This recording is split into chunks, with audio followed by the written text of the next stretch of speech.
Coming into 2006-2007, we had a situation where, one, a lot of people were talking about global warming. We also had a situation where governments didn't need to borrow money. So the combination of investors being willing to contribute to a better society, together with the lack of government supply, basically made me sit down and draft an idea about what could be done to engage institutional investors in, at that time, global warming. I went out to a number of investors first, and those investors saw it was a great idea. And with certainty that I had their support, I then went to the World Bank and said, this is something we have checked with clients, they're interested.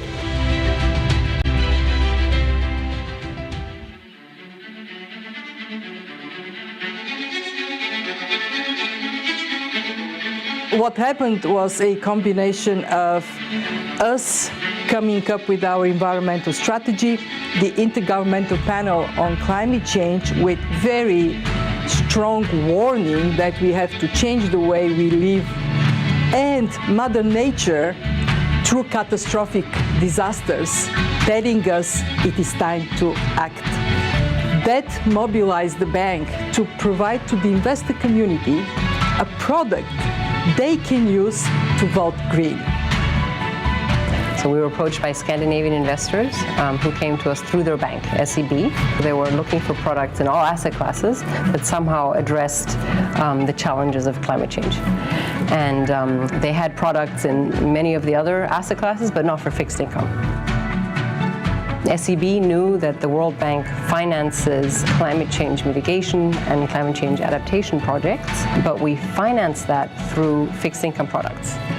So for the Scandinavian investors, it was perfect because they were looking for a product that supported these types of projects, but that didn't have project risk or specific country risk, and that had the same financial characteristics as other products they were familiar with.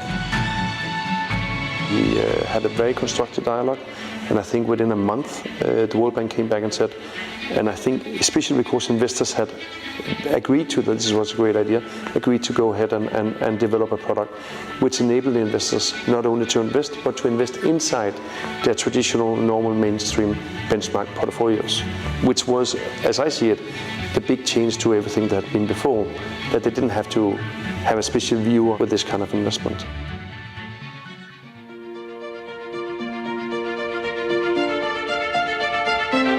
The labeling and the process around this and the interaction with investors and the design, which was very, very simple, enabled and allowed institutional investors to engage in a way they have not engaged before. We had never launched a product with dedicated funding.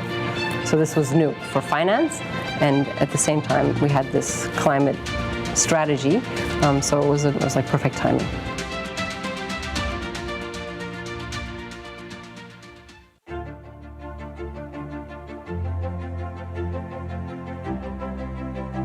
The financial community and the scientific community tend to operate in two different spheres, and this was, from my understanding, the first connection between these two worlds.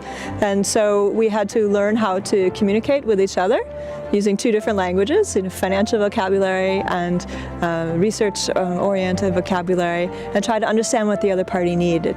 My colleague Knut Alfsen took the chance to write that first second opinion, and it was the first time that we at Cicero had ever done anything like that. I think at that point we had no idea where it was going. So to be involved in the first green bond was a bit of a surprise, of course. And we thought, well, maybe this is a one-off activity. So it's an interesting project. We're connecting with investors for the first time and with banks. And we're learning what they are interested in. And we're learning what we can communicate to them. But I think what we didn't know is how many times we would replicate this and grow and evolve our methodology as the market evolved. When the World Bank issued the first green bond, they set up a model for how green bonds should be done in terms of best practice. And that was a foundation for establishing the green bond principles. And several banks were involved in establishing these voluntary guidelines for the market that later came to recommend independent reviews, as well as set up some guidance on transparency. Climate risk is now a financial risk. Transparency is important for investors in order for them to better understand the climate risk exposure to their investments. And that's what the second opinion gives them, more transparency on these risks.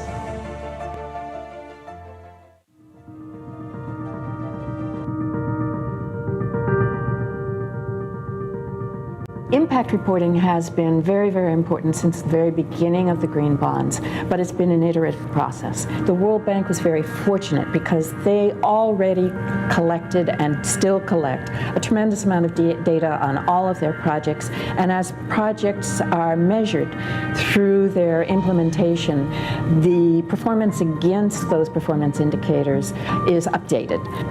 Now, through that learning process, I believe that the World Bank has definitely shaped impact reporting throughout the financial community. And that impact reporting is a real value added, a form of accountability that issuers give to their investors and that investors can then give to their clients to show that this is where your money has gone, this is what it's doing, this is the progress we're making.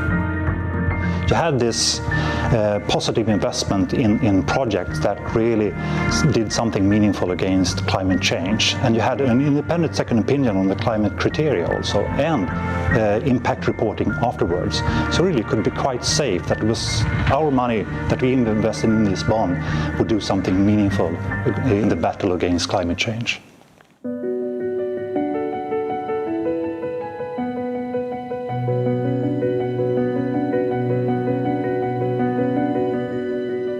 Before that, we all worked in silos, and the environmental officers knew everything about the environment. The financial officers knew everything about finance, but the interaction which allowed the financial officers to give their input to how environment should be done, and the environmental officers, they understood the financial characteristics, probably is the big achievement of this interaction with this product. What we see has happened in the market is that green bonds have catalyzed a change in investor behaviors. They want to know where their money's going, but not only for labeled bonds that they're buying. So not only for green bonds or for social bonds or sustainable bonds, but they're asking questions about everything they invest in. And I think that's going to be the capital markets of the future. I believe that the types of lessons that have been learned from the green bonds in terms of transparency and accountability, knowing where your money is going, are lessons that are now being transferred to social bonds and now being transferred to wider thematic bonds. I truly hope that this expands, but I hope that in the world economy, in fact, grows beyond the question of thematic bonds, and that, in fact, all fixed income investments are measured in these ways. Well, my utopian future from a climate change research perspective is that all financial decisions are taking into account climate risk.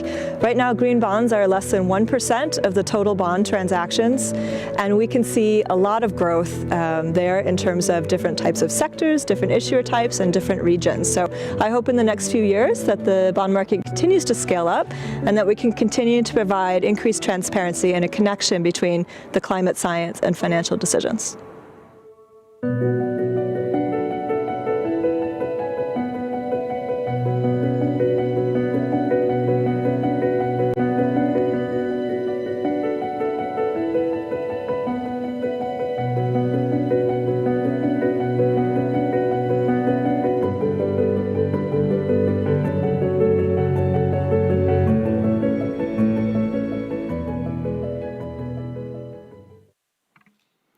Thanks so much for the World Bank.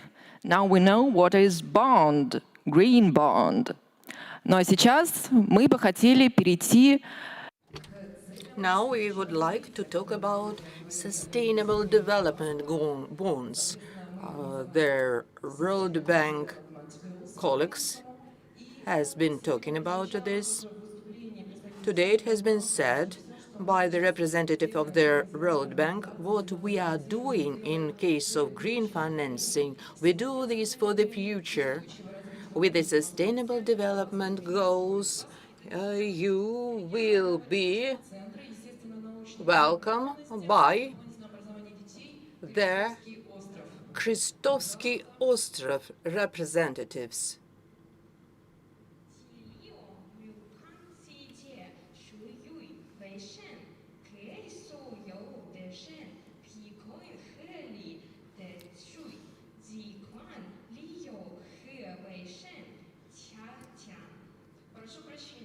I do apologize. Please display the presentation so that our colleagues will see. The first goal will be done in Chinese. So the first goal is clean water. Goal number 2, cheap and clean energy. Thank you so much. The goal number 7. The goal number 9, industrialization, innovation, and infrastructure, establishment of a reliable infrastructure, creation of comprehensive, sustainable industrialization and innovation, the Russian Federation for the ecological industrialization, innovation, infrastructure. Consumption and production patterns. Россия за ответственное потребление и производство и за переход к цикличной экономике. Zielgriffen, Klimawandel bekämpfen. Umgehen-Maßnahmen zur Bekämpfung. The fight for against climate changes, and we are for this, for climate changes commitment. Preservation of the marine ecosystem, preservation, rational use of the oceans, seas, and marine resources. We are welcoming you in the city that is located on the Neva River. The goal number 15, preservation of ecosystem, land ecosystem, protection, rejuvenation, ecosystems of the land, and the rational use, rational forest management, fight against desertification, deforestation, degradation of land, and cessation of the loss of biodiversity. Thank you so much, children. After the speaker's presentation, you will be given time for questions, because I know that you prepared this. As is the future generation, the future is yours. We have recollected ecological goals of sustainable development. The floor is given to Alexei Mayorov. He will be talking about the importance for the subjects of the Russian Federation, such international instruments as green financing instruments, financial instruments. First of all, I'd like to start. You know how extensive the territory of our country is. We have 85 subjects. Each subject has its own specific feature, climate and natural features. Each one has its own ecosystem. Now our event is being held in the forum that is called the Large City Ecology. In the metropolitan cities, we have problems. On the one hand, they are drivers for the development, but on the other hand, ecosystems are exposed, and these issues are very acute and burning comparing to other cities. It's challenges that metropolitan cities have to accept and overcome. Now, as to the green financing, undoubtedly, to fulfill different projects, ecological projects that are aimed at the improvement of the life of our cities, non-budget funds are needed. There should be approaches that will allow to find a healthy compromise between the economic development, so that the ecology, environmental protection, on the other hand, won't prevent the development, but help the development.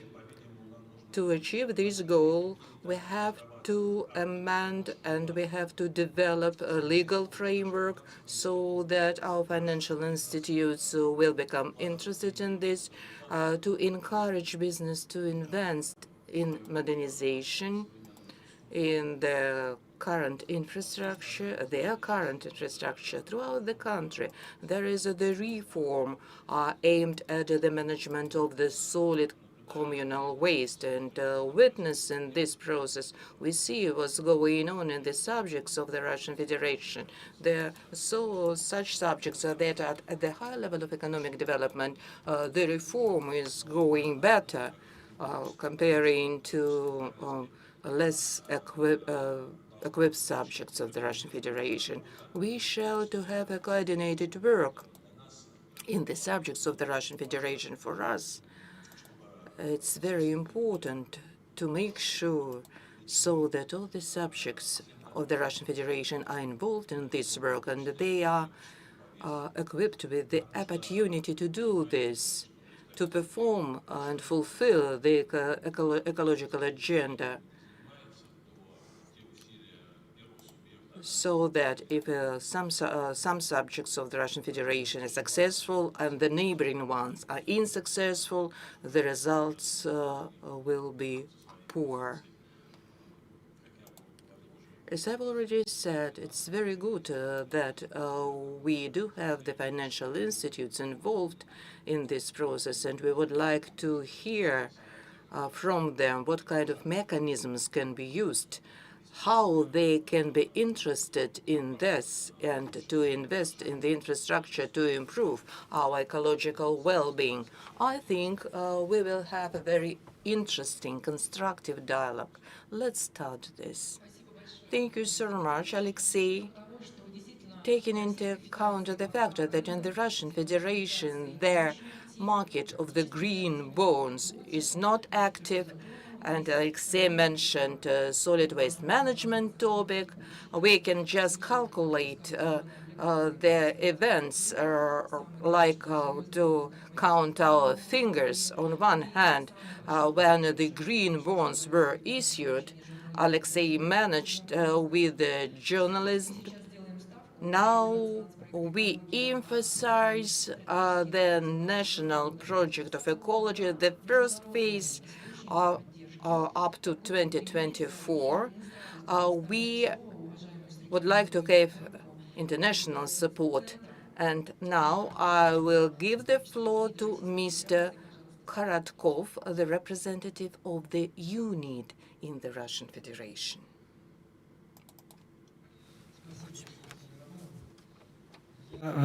Thank you, Natalia Romanovna. I'm ready to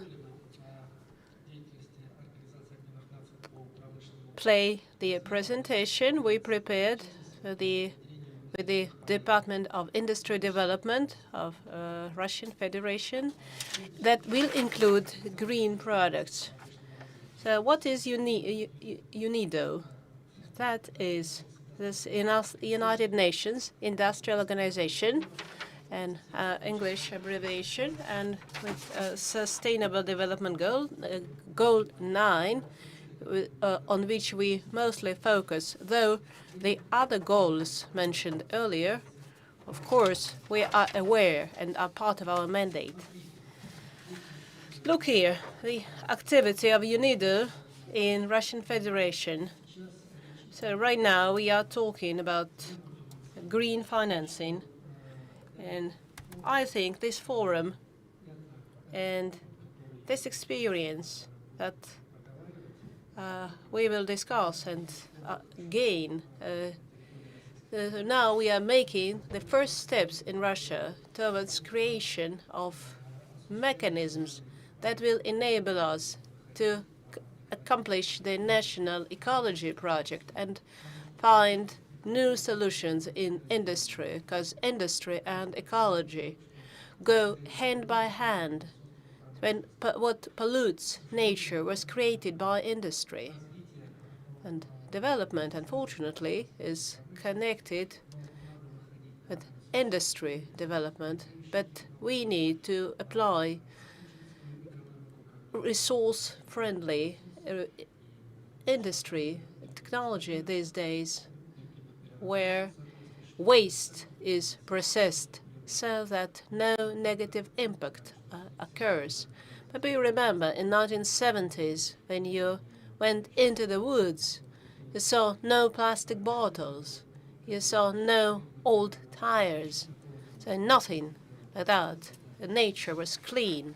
And now, when you go to the country, you see all these terrible things, and we should all get together, all of us working in the sphere of ecology, to create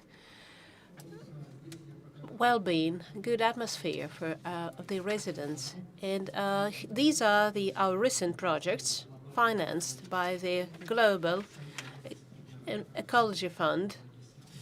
These are examples of financing green products. UNIDO, the operator of the Global Ecology Fund. So here we have listed products we've worked on. These include implementation of the Stockholm Convention together with Russian railways. There was a project on mechanisms on increasing energy efficiency of energy-consuming industries in Russia. And then there was a project where Natalia Romanovna also took part of ozone-destroying substances. So we worked to identify hotspots in the Volga basin, technology transfer between BRICS states, industrial cooperation, etc. Also, Kurchatov Institute, there was a project initiated by Kurchatov Institute, and at the last Global Industry Forum that took place in 2019, the president of Russian Federation said that nature-like technology industry, so that's a very interesting concept, which means we should develop technology that have no negative impact on the environment. The Russian initiative, I also encourage all of you to pay attention to this initiative and take a closer look at it. Now, waste management and recycling is part of are also part of the cycled economy concept. Here, UNIDO is fully immersed in this and fully involved, working on this with these programs. The green tools produced by UNIDO, by our organization, include the global network for resource efficiency and cleaner production, online knowledge management systems, the National Clean Technology Center, established by our organization, and UN Organization on Environment. Annual competition accelerator for small and medium enterprises and startups in the sphere of clean and environment-friendly technology.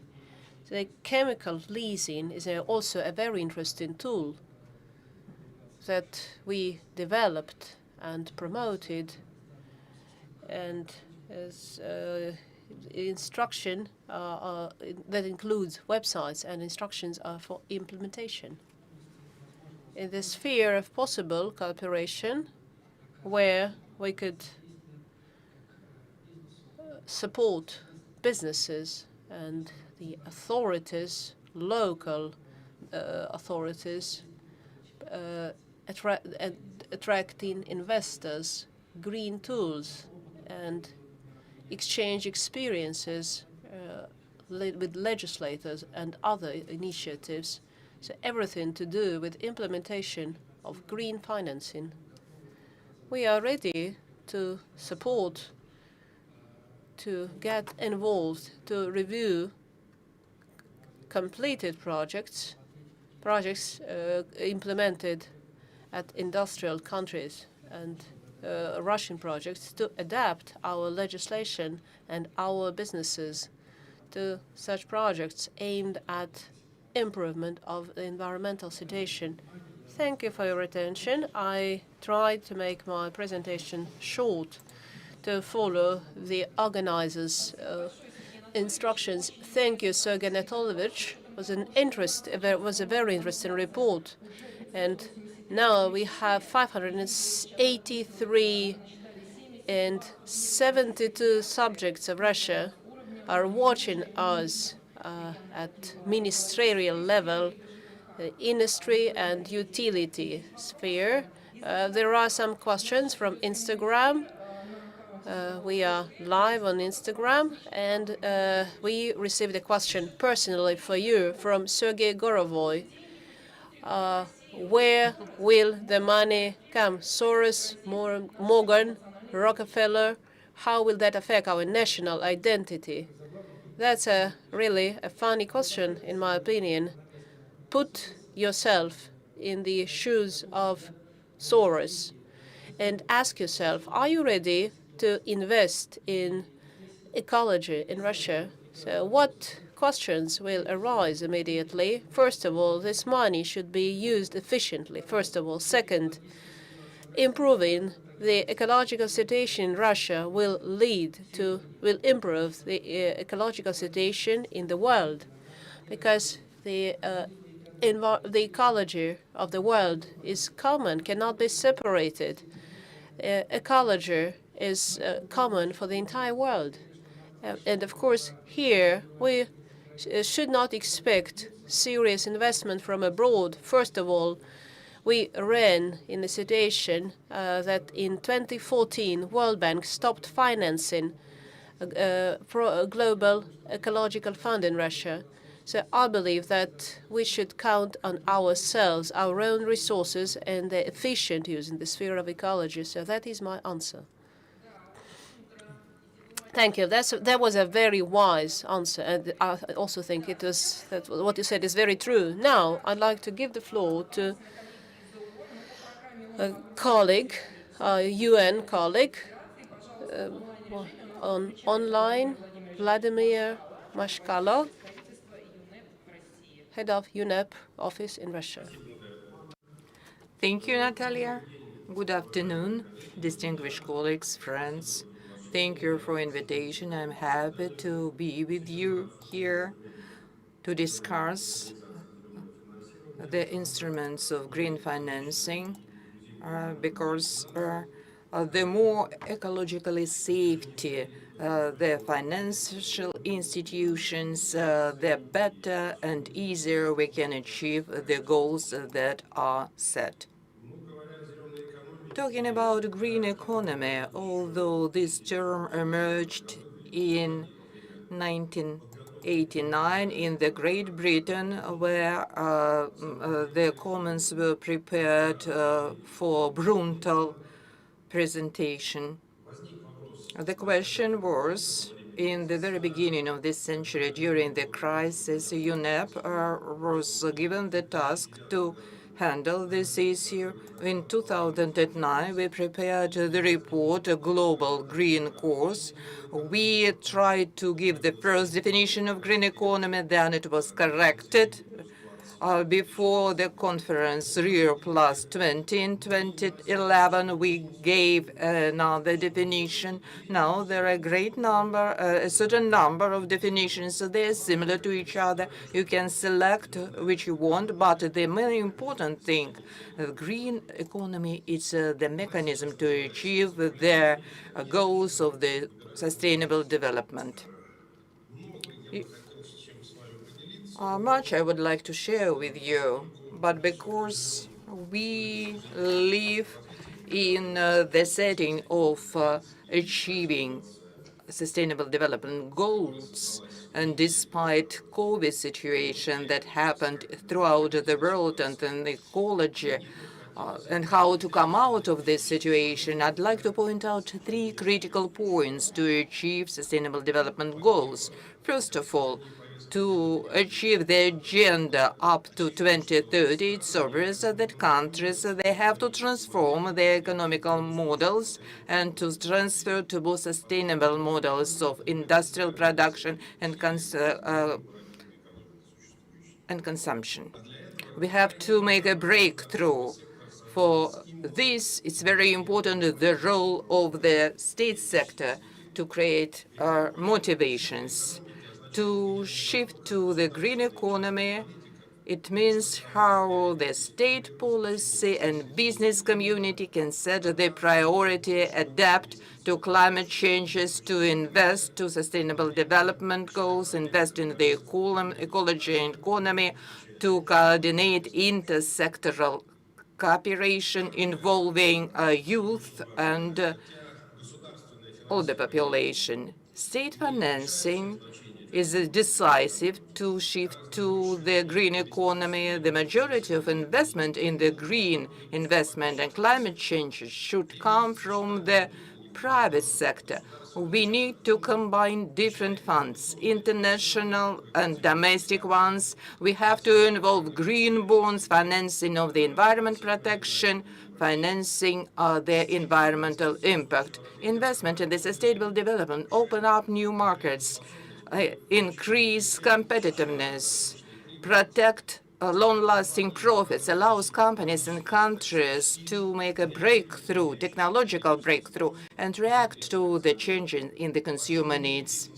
Throughout the world, businesses became aware that green investments, they can be more profitable and more direct state finances may help in this means up to the 2030. And the third that is very important is the critical point, the necessity of a mighty and reliable partnership. During the next 2 decades, the population of the planet will increase more than 2 billion. The demand for food will increase by 35%.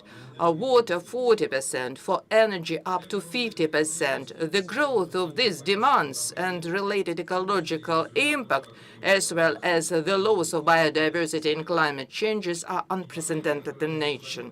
And the problems, they're very difficult, so that for every one country may solve this alone. Partnership relationships are very important for all subjects of the state, private sector, and of the whole society. For the international and national institutes, only pooling efforts, working together, we can use our collective efforts in such a way so to reach the more inclusive and sustainable development. The partnership in green economy in English page that was created in 2013. The members of this partnership, UNEP, as organizer, the Program of Development of the UN, UNIT, their International Labour Organization, and UNITA, University of the UN. Now the members of this partnership help in 65 countries with the development economy to develop national and international plans of the transition to a green economy. The lowering of the poverty level, implementation, clean technologies, green employment. Another example, UNEP together with the FAO, it's a food and agricultural organization. They set up a program to reduce emissions. In English, it's called RENT. The project is aimed at the reduction of the emission of the green gases, preservation of forests throughout the world.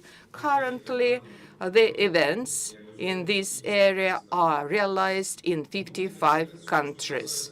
As to the green financing, to attract finances for the sustainable development of green economy, UNEP in 1992, after the summit held in Rio de Janeiro, established a financial initiative that envisages to implement the principles of responsible financing and responsible insurance in different financial organizations.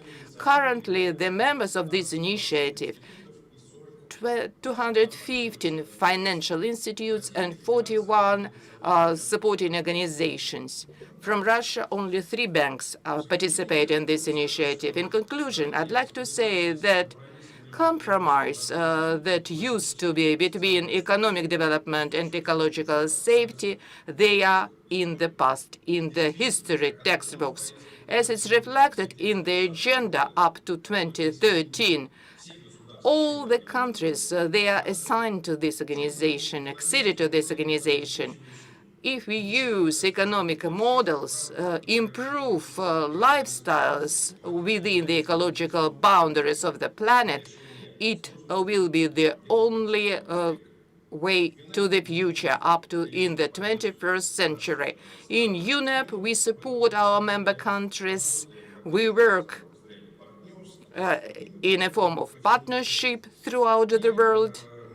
And we confirm that transition to the green economy is the only way forward for all the people and for the planet as a whole. I'd like to wish to all the participants fruitful discussions to promote innovative approaches of implementation of green economy and achieving sustainable development goals. Thank you for your attention. Thank you so much for this clear presentation.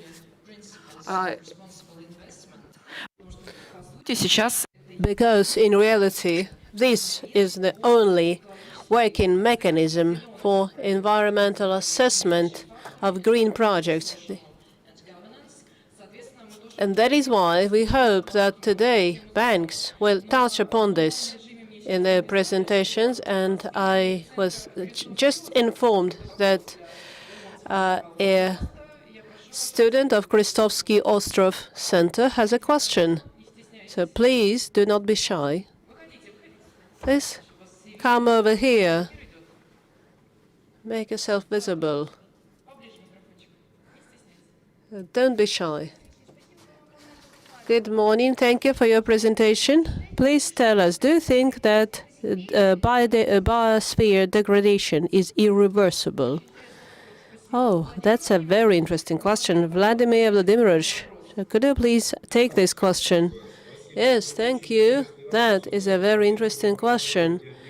I'm a geographer by my first education, and we certainly studied geology and life history on Earth, which over millions of years was in various stages and went through a number of transformations. That is a very difficult question. The planet is evolving. It evolves according to the laws of nature. Unfortunately, we don't know all of them yet, but what's happening today, if we talk about the global warming, though some people believe that global warming occurs in cycles and decreasing biodiversity. Once I discussed with a former minister, who was a geologist by training. So what's the life of species in the framework of history of the Earth? There's like a fraction of a second, but the speed with which biodiversity is decreasing, of course, this results from human activities. And if we do not limit our demands, if we do not make turn waste into resources, the changes that we are seeing may actually become catastrophic. And you may see already the number of earthquakes is increasing, various negative natural phenomena. And this happens because of human activities. So we should all think how we can limit our demands and turn waste into resources, learning from nature and implementing nature-like technology this is another sphere of our activity. Thank you. Hopefully I answered your question. Vladimir, thank you. Are you satisfied with the answer? Yes, thank you very much. Thank you. So you see, we are watched by children, so we are in good hands. And in relation to what was just said, I'd like to add that it's important not only to introduce everyday green habits. Of course, we can stop using plastic bottles, stop using plastic cups, switch to glass cups, use recycled paper, as we are doing here. But this is only a drop in the ocean. And first of all, it's important to modernize, make green production, factories. Since the USSR day, since the time of Peter the Great, so when this development started. So we'd like to hear what's happening throughout Russia. We have Far East and Sakhalin region online now, and they became the first region that started trading quotas. So they're trying to switch to low carbon agenda.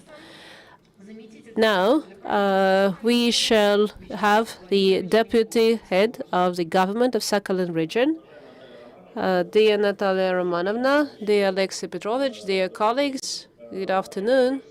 On behalf of the government of Sakhalin region, I thank you for inviting me to this forum. Big city ecology, the green financing mechanisms and international mechanisms.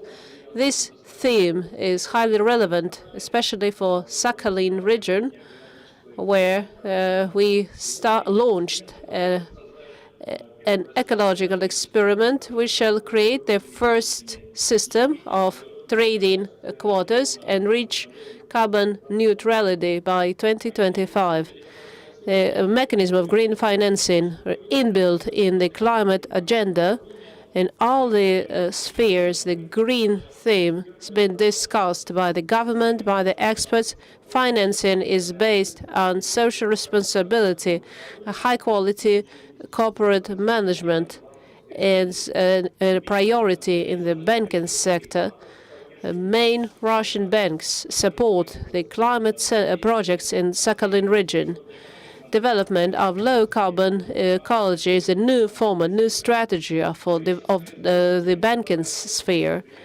Russian states and financial institutions may take part in the climate experiment in our region, including such spheres introduction of green technology, alternative low-carbon and carbon-free ecology, and other initiatives that will contribute to coexistence of nature and business. I thank you for your attention, and I wish good, successful work at this forum. Thank you, Vyacheslav Vladimirovich. We shall look forward to your preliminary results, and best practices from the regions, of course, should be multiplied. And you as pioneers, we will appreciate if you could share documents you have developed so that your neighbors, not only in the Far East, but in the northwestern region of Russia, could learn from your wonderful, excellent experience. And we shall now move to Moscow, Department of Use of Natural Resources, and give floor to Evgenia.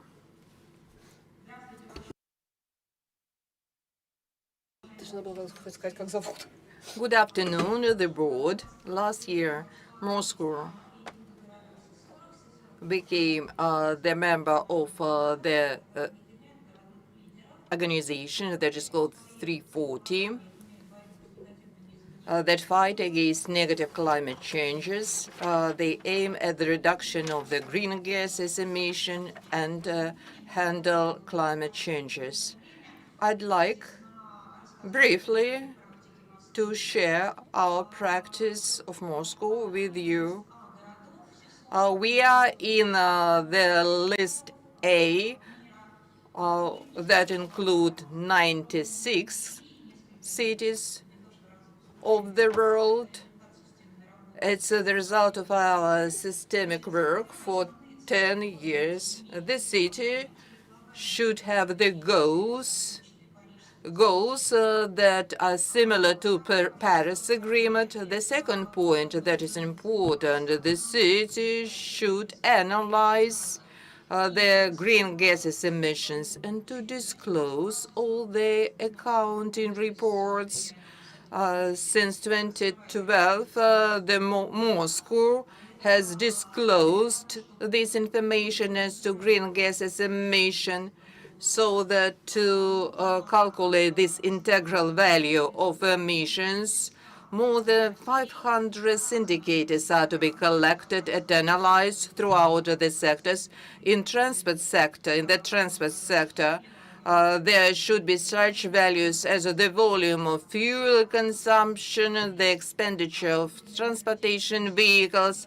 In the fuel and energy sector, there should be the values of the energy consumption, the use of fuel, the volume of that has been saved. As to the greenery and sewage purification, more than 500 indicators are to be collected from more than 30 enterprises. And then we calculate the figure, their green gas emissions. Then we have to analyze our achievements in this respect. According to the decree of our president, we reduce CO2 emission by 20 tons, and it's a great figure. It happened due to the systemic work, due to modernizing of the energy sector. Moscow reduced the emissions by 30% at the same time, and we didn't increase natural gas per consumption. Moscow increased the volume of housing construction by 60 million square meters. It's important value, the effectiveness of energy system or power supply system, modernization. Internationally, this experience was assessed highly. There is Cdp organization that that handle the disclosure of the CO2 emissions since 2012. We use the methodology Cdp. A number of cities and the subjects of Russian Federation, so they do the similar work. They adapt to climate changes. It's possible to become members. There are different levels of membership. You can participate at the levels of the different sectors of economy, at the level of different individual company. Nothing prevents this. You can accede to this project and to this community, Cdp. And adaptation plans. 3 years ago, we made scientific work, research work. It was devoted to the, first of all, we assessed, evaluated all the risks for different sectors of economy, power engineering, transport, greening, creating of green spaces. We defined the most important facilities, more vulnerable facilities for all these sectors. We calculated the damage, taking into account climate changes and its impact for these sectors. We developed the most important adaptation events and calculated their value. There are effectiveness as to the reduction in the vulnerability of Moscow and Moscow industrial companies, as to emergence of abnormalities. They are different for each city. We don't have in Moscow problems with flooding, but we have the abnormal rising and decreasing of temperature, the effects that are typical of our climatic zone. One more point that is important. It's important to understand that adaptation strategy should be comprehensive ones apart from the sectoral adaptation measures. Biosphere, creating green spaces, for the health of the citizen, for technological sphere, all the measures are to be sponsored. The second point of the comprehensive approach is the reduction of the CO2 and green gases. It's the measures to develop intersectoral cooperation, the rapid response system, and we are talking about, and now I understand the adaptation process, assessment of the damage from the climatic changes. It would have been 125 billion rubles annually if we hadn't done anything. As I've already said, all these results, it's a set of measures that were implemented in Moscow. We reported about this before the C40 international community. In conclusion, I'd like to say that having conducted this work, we issued guidelines and recommendations that have step-by-step approach how every city of the Russian Federation, every town of the Russian Federation, what should be done to develop their rural climatic plan and at the international level announce their achievements. Virginia, thank you for this interesting report. Of course, Moscow is a pioneer and the leader in the energy sector, and I know that the students of St. Petersburg also have a question for you. Please remember to introduce yourself. So we want to know your names. Who's supervising us? What's your name, please? Mikhail. Mikhail. Thank you for your speech. I have a question as an expert in utility sector about de-icing agents. We all know that they lead to corrosion and salination of soil and are harmful for trees and destroy pores of pits. So what are you doing? Yes, we know that it destroys shoes. Thank you very much. Thank you for this question. Eugenia, could you comment on this? First of all, the use of de-icing agents, speaking of a city with 12 million people, and that is not, so this is a forced activity because the maintenance of roads is impossible. It's possible to maintain the roads with any other methods. How can we turn this measure, reduce harm of these measures, and keep our shoes, and not only shoes? First of all, we have the experience 20 years ago, de-icing agents. We used only salt, technical salt.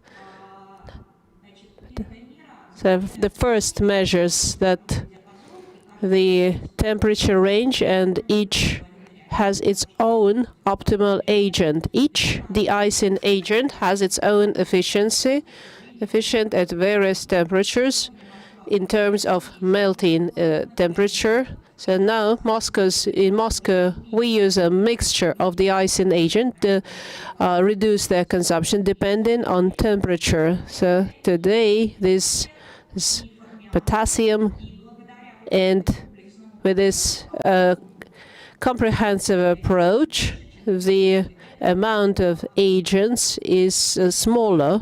Second, in Moscow, we use salts, but in parallel with salts, we have a system where contaminated snow is taken away and utilized. And that's a second essential component without which we would face a massive negative impact. Snow is removed. We have mobile snow melting stations, and contaminated snow spewed through the wastewater treatment system. Third, a very important point, I may talk today about the minimal impact on the environment resulting from de-icing agent.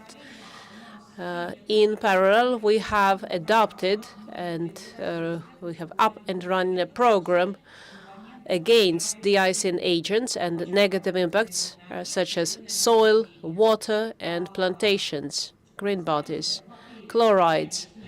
In April, the chloride content increases but stays within permitted nodes. Greens, we examine the leaves on trees facing motorways and assess the critical impact. And so far, we have not recorded any critical figures. Soil, we are testing soil after heavy snowfall in Moscow. Is depositing contaminated snow is prohibited. And in case of heavy snow, temporary deposits are allowed, but we have them under control. And as snow melts, the dynamics and salination are measured. And this system of measures help us control the negative impact. So these measures can allow us to talk about the absence of negative impact. Eugenia, thank you very much. Very comprehensive and scientific. Hopefully our controllers are satisfied. Thank you. And discussing problems of such a major city as Moscow is impossible to discuss Moscow without the Moscow region. So we'll be happy to learn about the problems of the Moscow region. Deputy Minister of Ecology of Vorontsov Valerievich. They have a very interesting instrument of concession agreements. So they created a monitoring system for construction waste management. Vadim Valerievich, dear colleagues, hopefully you can hear me. I'll try to start my presentation. Yeah, we can see it very well.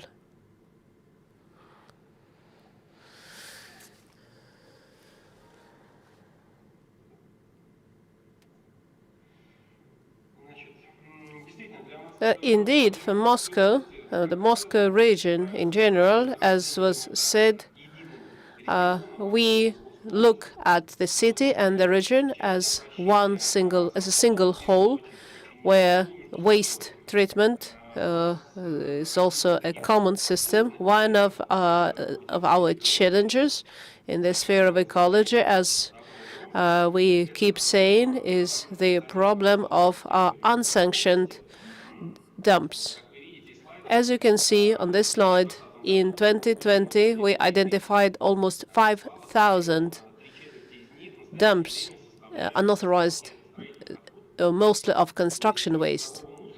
Household waste is rather uncommon in the Moscow region, since the mechanism of the regional operator was put in action. We have analyzed this sphere, and we found some starting points, such as over 50 million cubic meters in the Moscow region and 35 million cubic meters of waste brought from Moscow. I'm talking of construction waste mostly. That includes contaminated soil, clean soil, construction waste. And we found that there is no supervision, no sufficient supervision over soil movement. So there are two options. First, we made we created an electronic database of monitoring all the dumps in Moscow region. And on our regional system, our regional map includes all the dumps where you can monitor what's happening. You can watch the situation and the time limits for the residents using the electronic application system. We created a push notification system. When an application is filed, we ask the person, and then next we launch the integration system, of e-ticket system of construction waste movement. In simplified version, it looks as follows. Before, a vehicle from construction site or demolition site or processing site where construction waste is treated, an e-ticket is issued to the vehicle. The ticket is entered into the system, and as the vehicle moves around the city of Moscow and the Moscow region, with having entered its vehicle license into the common system, and if the vehicle which carries waste around in Moscow, we have several mechanisms to watch and register this vehicle and watch where exactly it goes. So we started with this system of photo traps, the most common, and then we switched to a more advanced system, and in this system we use the concession mechanism. So we installed almost 800 cameras on all the main highways and motorways of the Moscow region, which watch over 6,000 trucks by their license plates. That's how it works. Most vehicles involved in transportation of construction waste have already been entered into this system. The system now contains almost 6,000 license numbers. And once a week, we produce a report on the number of trips of these vehicles on the main motorways. And such flow of vehicles close to official waste utilization grounds. So most of the vehicles are bound to these facilities, and if the flow is too heavy, that means something is wrong, or something went wrong. And on the basis of this weekly report, our monitoring activities, we focus on such locations where many vehicles have been recorded, and there's no waste management facility in this area. So as you can see here, it all works perfectly well. We know exactly each vehicle, and here it's important to mention that the cameras were installed, and we are getting the money from fines imposed without the e-ticket and without permission for waste transportation around Moscow region. So right now, this is a pilot project. We're still in the pilot stage. So sanctions up to the 1st of July are selective, but on the 1st of July, this law will be put into full effect. And if a truck carrying construction waste, as you can see in this slide, and if the vehicle has no e-ticket, that means the owner will be fined automatically. So part of that money, part of that penalty will be be used to reimburse the concessionaire. So here we are. This is a vicious circle. It's like a vicious circle. We shall install more cameras, introduce the monitoring system, and the more violations are registered, so the more money we'll make, and we'll be able to install more cameras. So that is a summary of our financing system, where we based on a concession, and in more detail, this system, of course, but we are willing and ready to share our experiences. Thank you. Thank you. Your experience is very relevant. We have please note this experience, how money of private investors can be used for waste management. And we know that there was a comment. Someone of our young participants would like to comment on this report. Please come over here. So, who are you? What's your name, please? Hello, I'm Ivan Vadim Valerievich. I have a question. What do you think about the use of young people? This scheme is very interesting, and as I understood from your report, it works very well. So, can young people get involved and report, for example, new dumps? As not if we can, we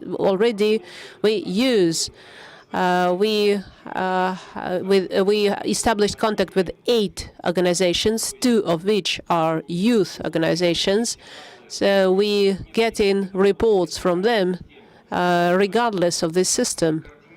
So we coordinate implementation of integration of the 2 systems. So we have some young activists, and we welcome young activists, and we look forward to getting more information from different sources. With 2 youth organizations, we are already working together, and we have more volunteers willing to fight unsanctioned waste. Thank you, Denis Sergeyevich, as chairman of the Profile Committee in St. Petersburg. You should note such those active young people. Of course, we will involve all the young people and those who asked very interesting questions. I think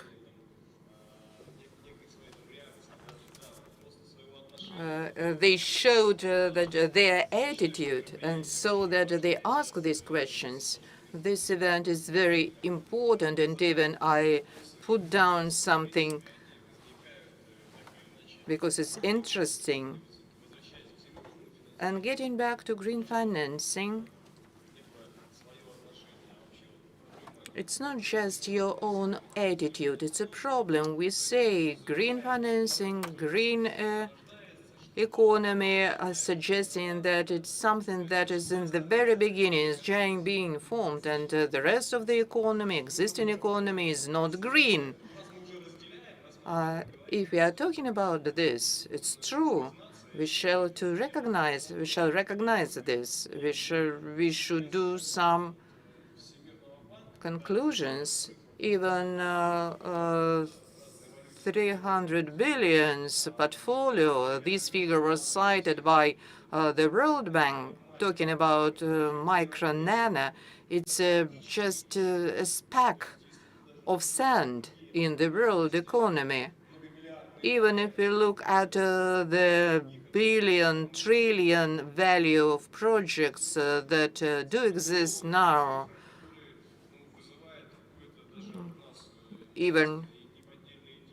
and we become interested in this, but it's a very, very small share. All the mechanisms of green economy, it's a transition of the whole system to a new pattern of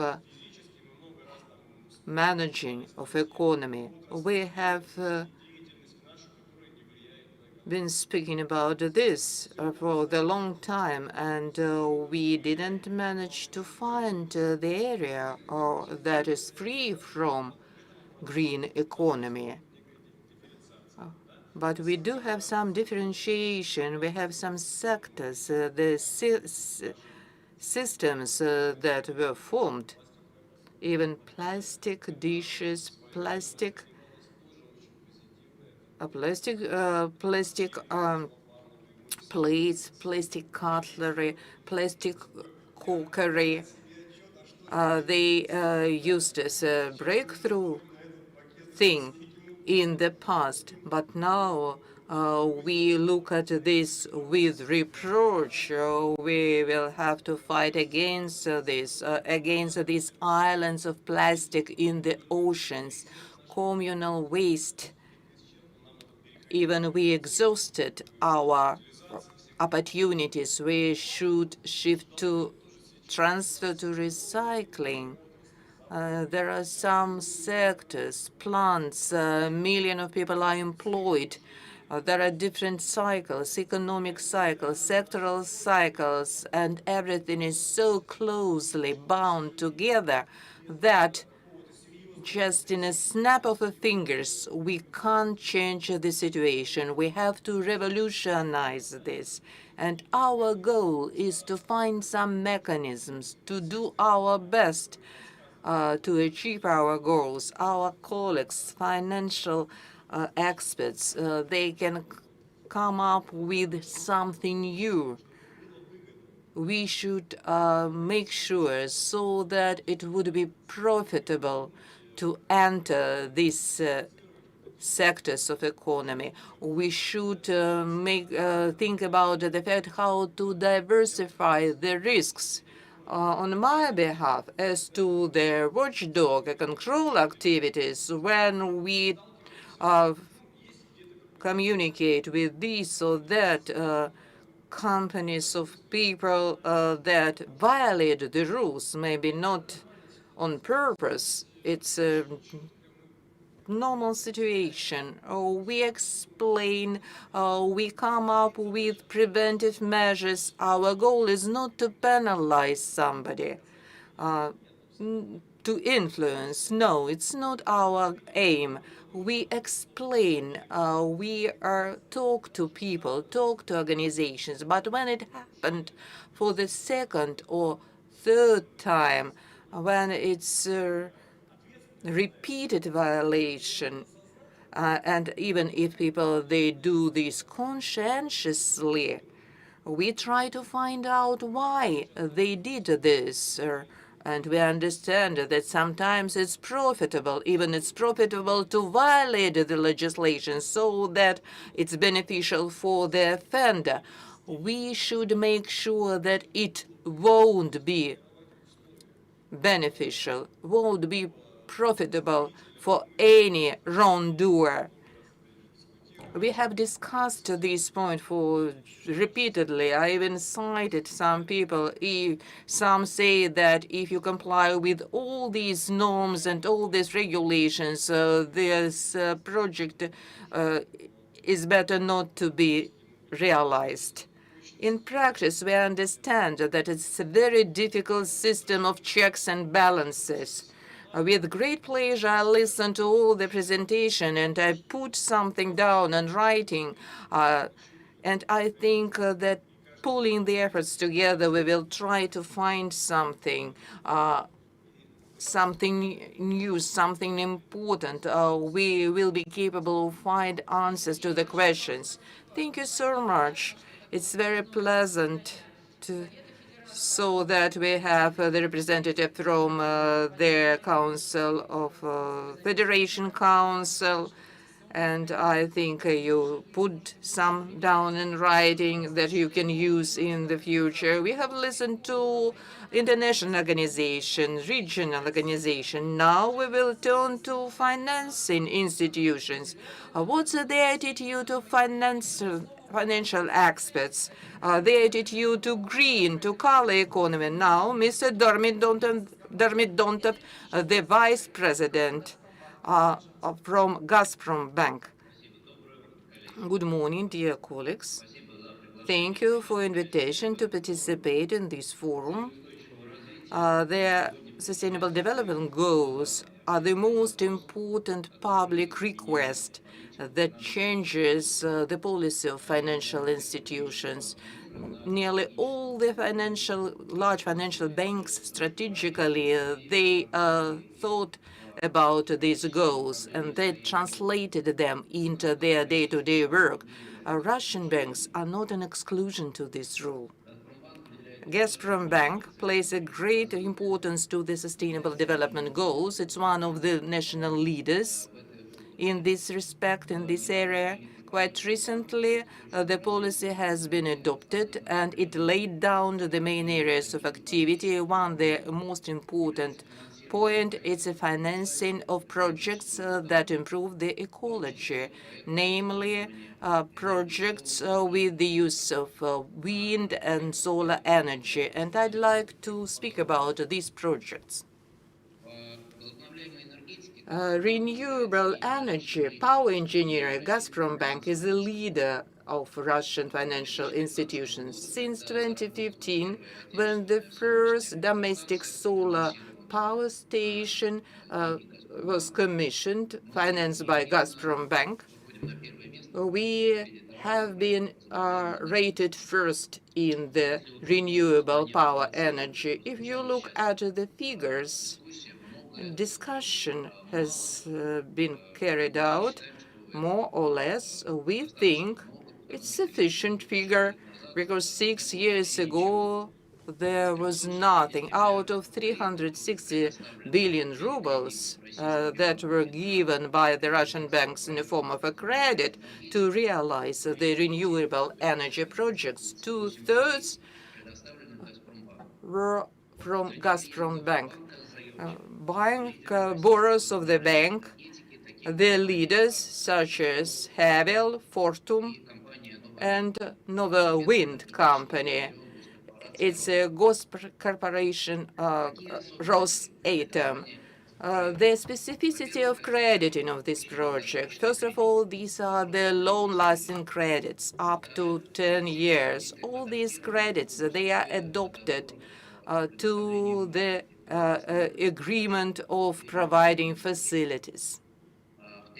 Thirdly, our credits give the limited regress.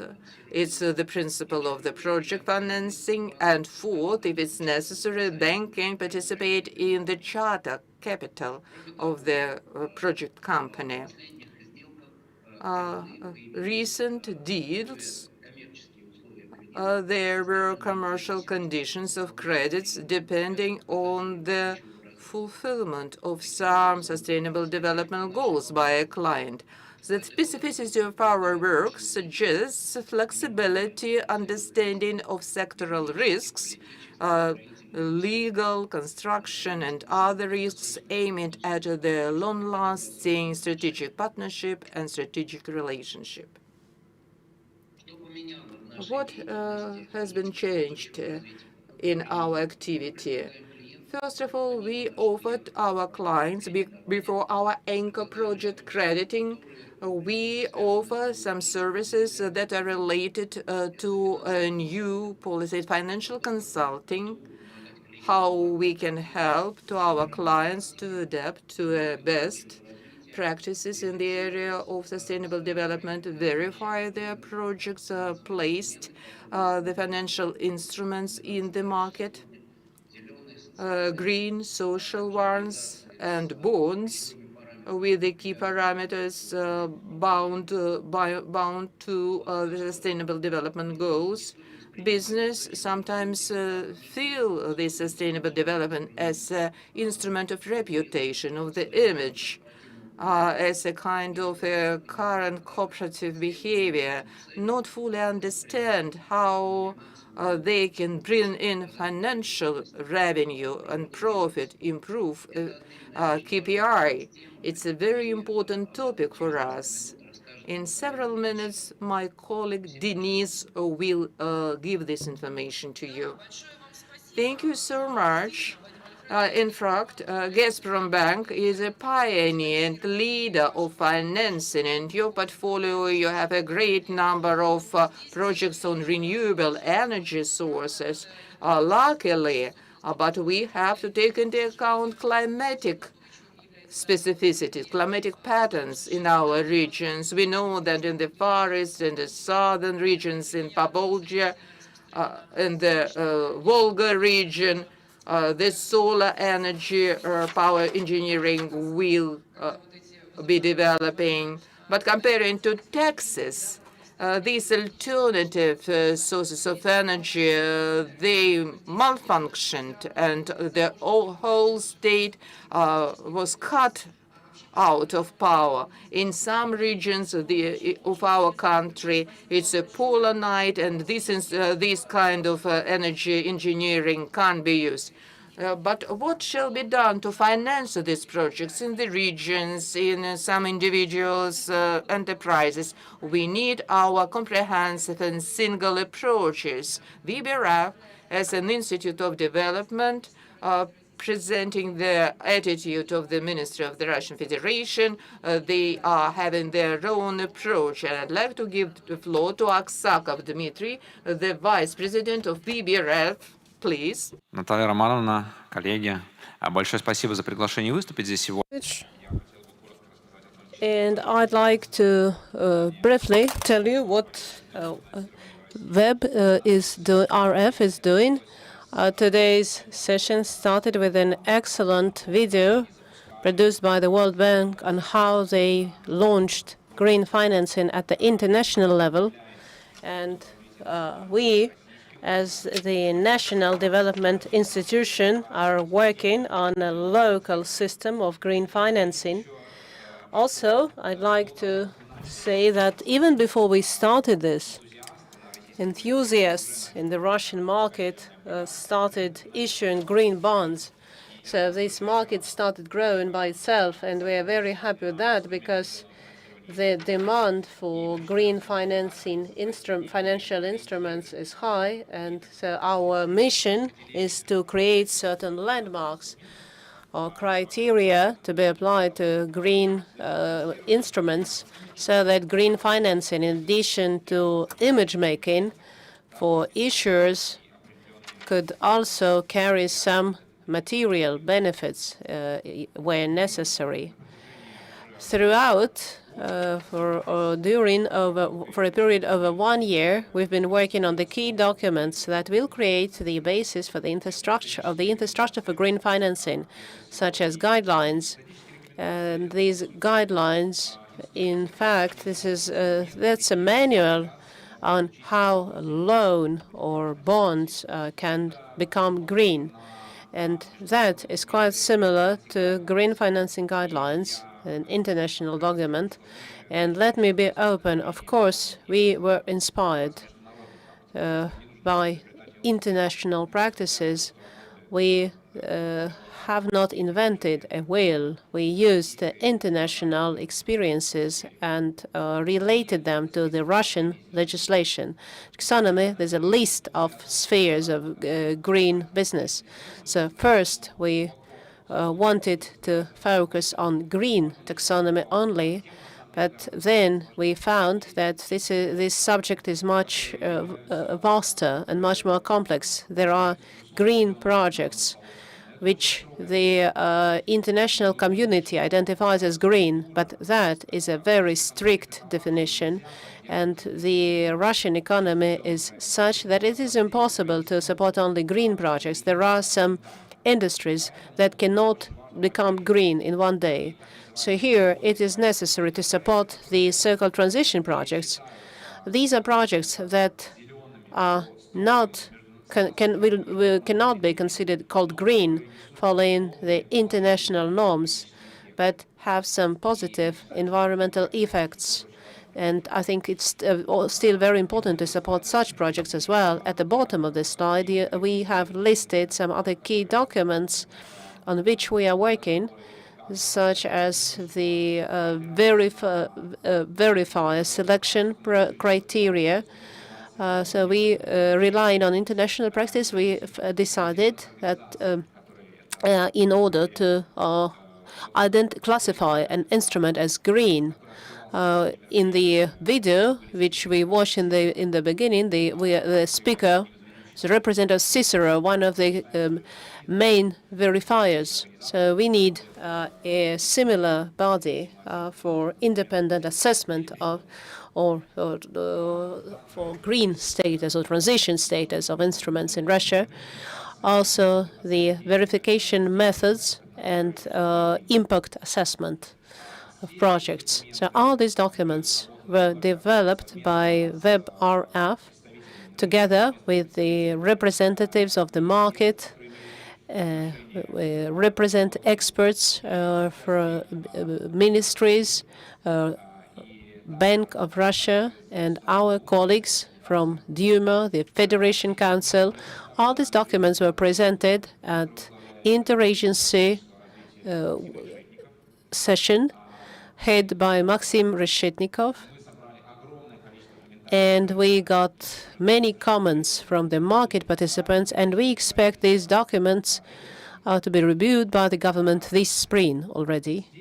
So here we are given the summary of what a green loan or green bond is. That's an instrument that has a clearly stated environmental impact. This is an instrument that is transparent and regular reporting on achieving the stated environmental goal. These are these instruments have purpose-oriented, oriented towards environmental projects and instruments that provide for independent verification. On the other slides, I have listed the key spheres of our activity, or classified as green, such as waste management, waste treatment, green energy, green construction, transport, ecological industry, transport infrastructure, water supply and water treatment, landscaping, rivers, biodiversity, and agriculture. And here we have listed the key spheres of transition projects, such as the energy sector, sustainable infrastructure, industry, transport, as well as agriculture. And as I said in the beginning, we were inspired by the available international documents, the European taxonomy approach to green financial institutions of the ICMA, International Experience of Climate Bonds Initiative, approach of the International Financial Institutions Club. But also we looked at, well, Russian defining documents in the sphere of ecology. And as a development institution, we try not only to produce guidelines.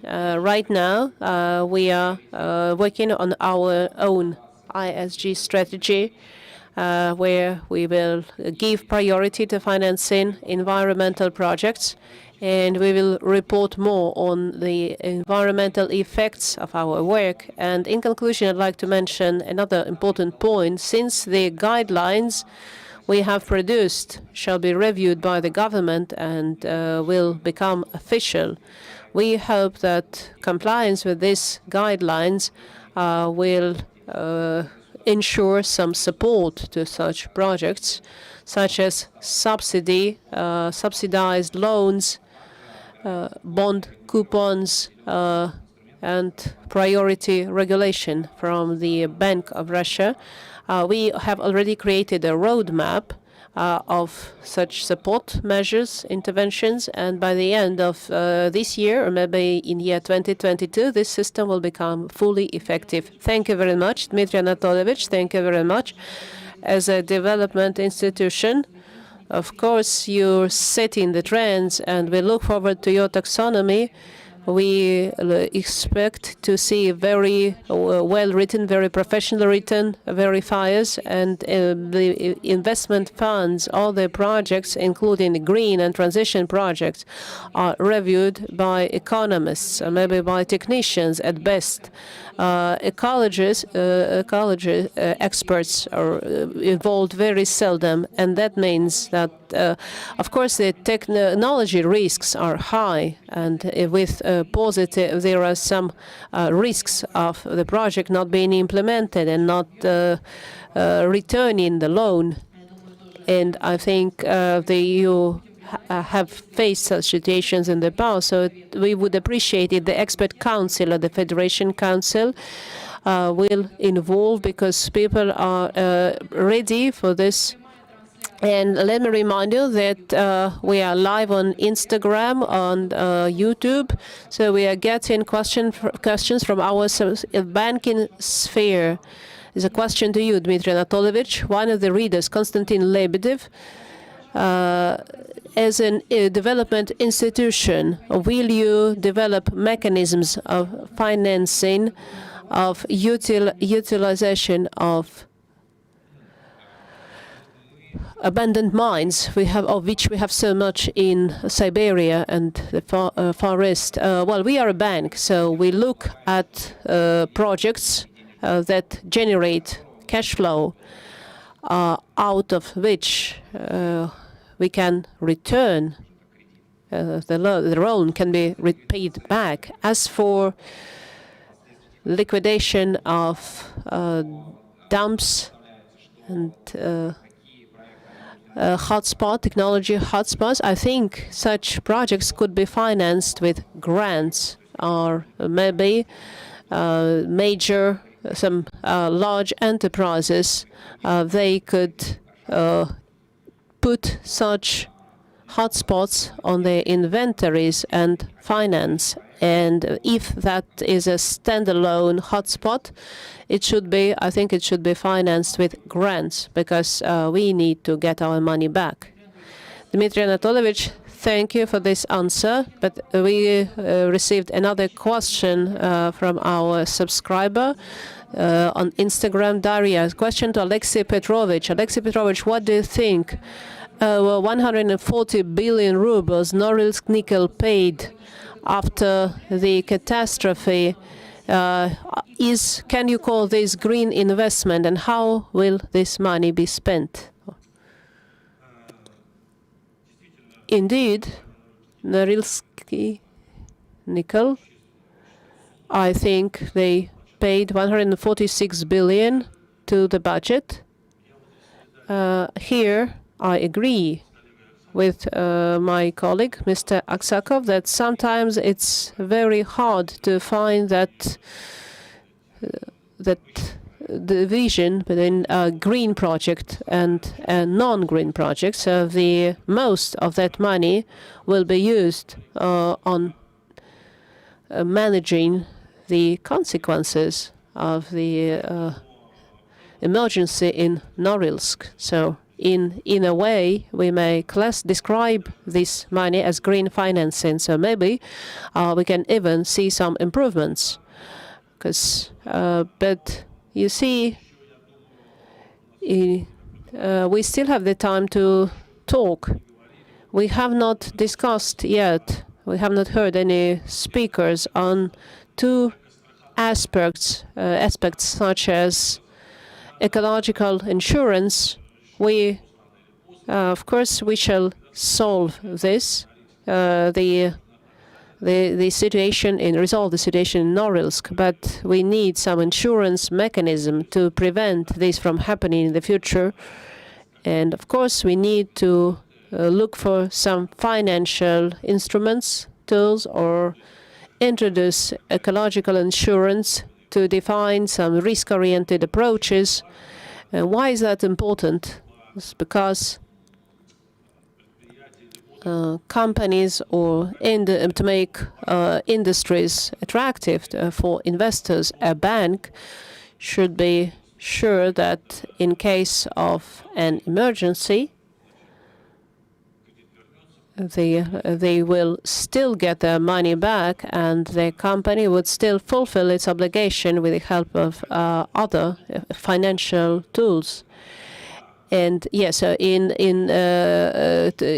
I have to give you a short answer, my answer is yes. Yes, we may call this green investment, but I hope we will use such instruments very seldom in the future. It's interesting number of subscribers on Instagram and YouTube. We have 817 viewers at the moment, so we're getting more viewers. The agenda is very interesting. And now I'd like to give the floor to Central Bank of Russia. So first we heard there was a presentation from World Bank. And before the speaker, how will Central Bank comply with the strategic points identified by the World Bank? I give the floor to Stepanenko Victoria, Head of Department of Corporate Relations of the Bank of Russia. Good afternoon, dear guests. It's very pleasant to understand that we have this similar view. We are united by our attitude to the issue. The Sustainable Development Goals, it's the instrument that unites us. It has been said how business can be interested. I think the life will do this, and business companies, enterprises, they will think about this. The risk is not in the way you finance or not finance risk projects, but the risks are when you don't take into account the Sustainable Development Goals and in your day-to-day activities. Now, in our agenda, what do we have? We understand fully first that there are external and internal factors that prevent us from taking into account these goals. Our foreign partners, for example, when we are involved in the project with trans-border activities. As the central bank, we see our goal is to create conditions for financing of the sustainable development projects. We are talking about creating conditions, instruments, infrastructure, methodology, and it has been mentioned previously about model taxonomies, verifications, and approaches to sustainable and green projects detection. Next topic that is important is adaptation of financial marketplace to the climatic risks, to ecological risks. Financial sector shall take into account these risks that are in line with the transition to a green economy. It's necessary to create the certain system evaluation system of G risks. It should be reflected in the cooperative management of the company, financial, non-financial sector. It's related not only to the very companies, but to how these companies they behave at the higher level, at the board of directors. It's the issue of the strategic development of any company, any business. This topic should be a priority topic in the agenda of the board of directors and executive authorities of the company. Now we have launched some green projects. The Moscow stock market has these projects that have three phases: social, green bonds. 14 more issues they are placed in the stock market, green stock market. The stock market started working without intervention of the state. placing these green instruments, financial instruments. We as regulators should understand how the participants they adapt to the sustainable goals, what kind of risks they carry. If these risks are not taken into account, it will influence the whole state economy. As to our work, we have already prepared and published guidelines, and we think this is the instrument that can tune the work of everyone in the company so that there are some guidelines how to include sustainable development goals in their day-to-day activities. We started to work to evaluate climate change risks, and we hope that this work we will see at the end of this year. Inside of the central bank, we set up a task force that follow different tracks: instruments, methodology, infrastructure of the market. The second topic is corporate management and the disclosure of the information. The third topic it's risk management and risk assessment. And as we are, as a regulator, we should give the example. We should be green in our activities, show how we include these factors in our activity. As to our priorities, there are not only green instruments, but so-called instruments of the transition, instruments of financing, because not all companies that negatively impact the environment, they can issue green bonds. De jure, they can do this, but de facto, these instruments won't be in demand and won't be verified by verificators, because the very companies, they will negatively impact the environment. So that for this company to use these mechanisms, we shall prepare a pool of instruments for transition. Of course, we pay great attention to the green mortgage system. We try to work on this instrument. As yesterday it was mentioned in the conference of the National Fund Association, we understand that the green mortgage system undoubtedly will be in line with their green certificates, the system of green certificates of participation. These instruments can work only if the company fully discloses the information of its activity, financial information. Also, we prepared the project of recommendation, and it was discussed with the market participants, financial market participants, and we hope that this will be published. The absence of a signal standard does influence this work. If this information is not directly related with the financial accountability, there is no single standard. There are some separate documents, but they are not pulled together, and they are not a part of a comprehensive model. We think that we will continue working on this, and during the second quarter, we will publish this document so that it will be the foundation for the disclosure of the information for the companies.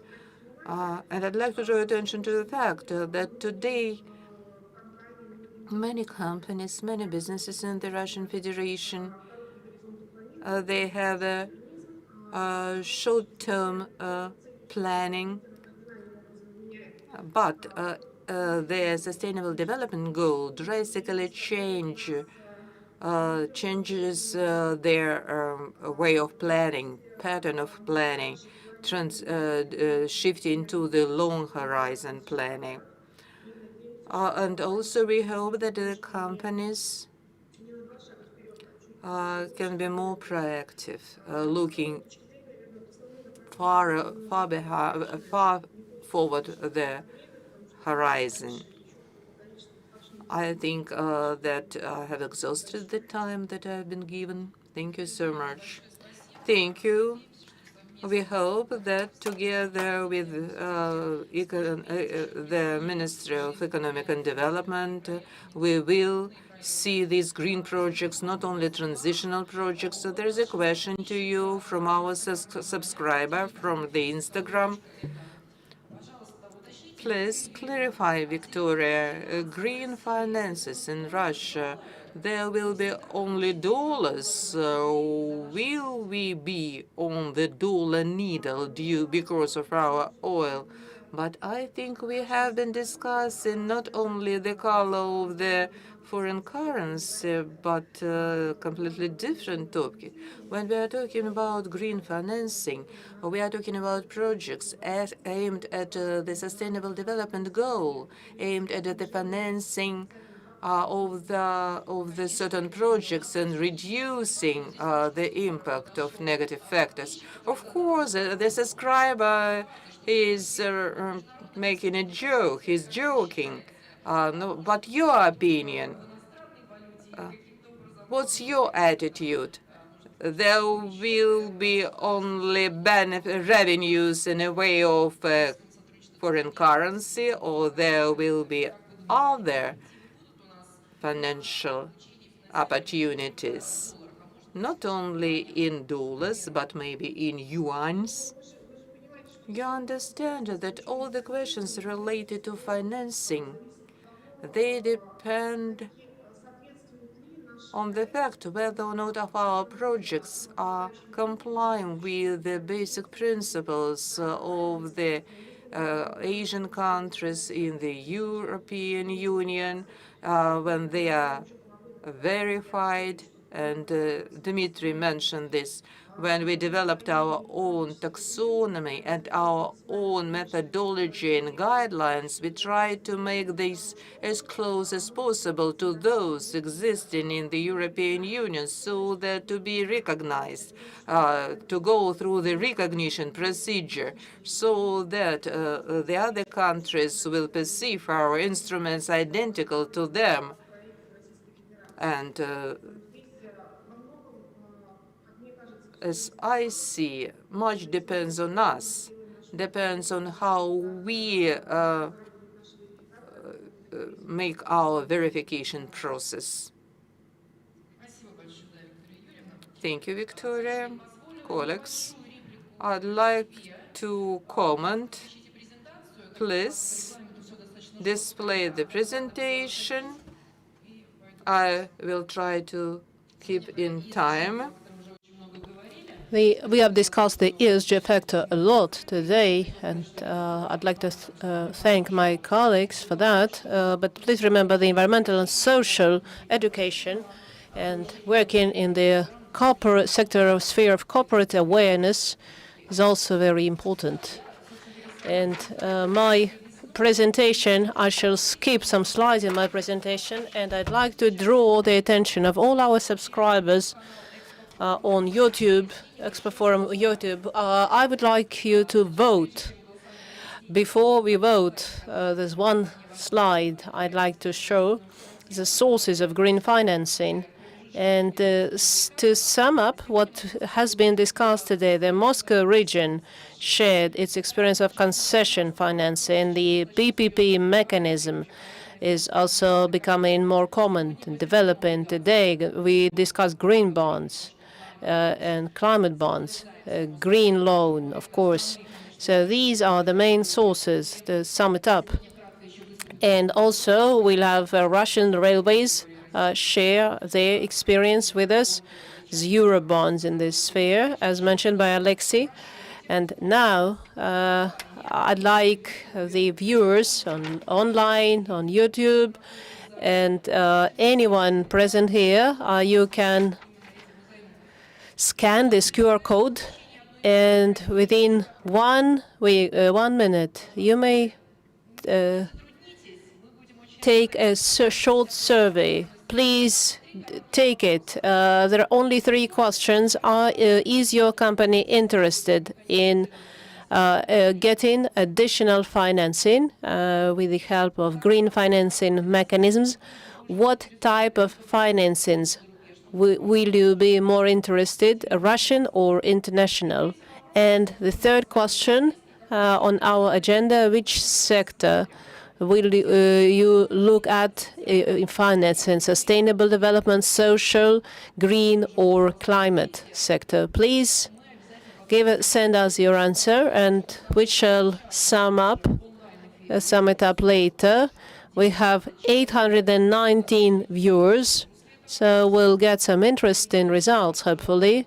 Dear colleagues, those of you who have not scanned QR code, and so please take this short survey. Also, when you follow this link, tomorrow you'll have this full text of memorandum will become available, and up to the 21st forum, the big city ecology, we'll leave the agenda of joining this memorandum available, the memorandum on international and regional cooperation in the sphere of green modernization, green financing. And we would appreciate if the regions of Russia, represented by vice governors, international financial institutions, banks, investment funds, some of them are already reviewing, so hopefully at least a half of the subjects of Russia. Well, I see some of you have voted, so hopefully we shall see the results in the end of our session. So let us move on, dear colleagues, and since we have discussed the climate agenda a lot, I'd like to give the floor to the Ministry of Energy of Russia, which has changed its structure, and they now have a Department of Ecology and Climate Agenda. And I'm pleased to say that my former colleague, Konopelka, Alisa Fedorovna, is the head of this department. Good afternoon, dear colleagues. Natalia Romanovna, dear colleagues, thank you for giving the floor to me.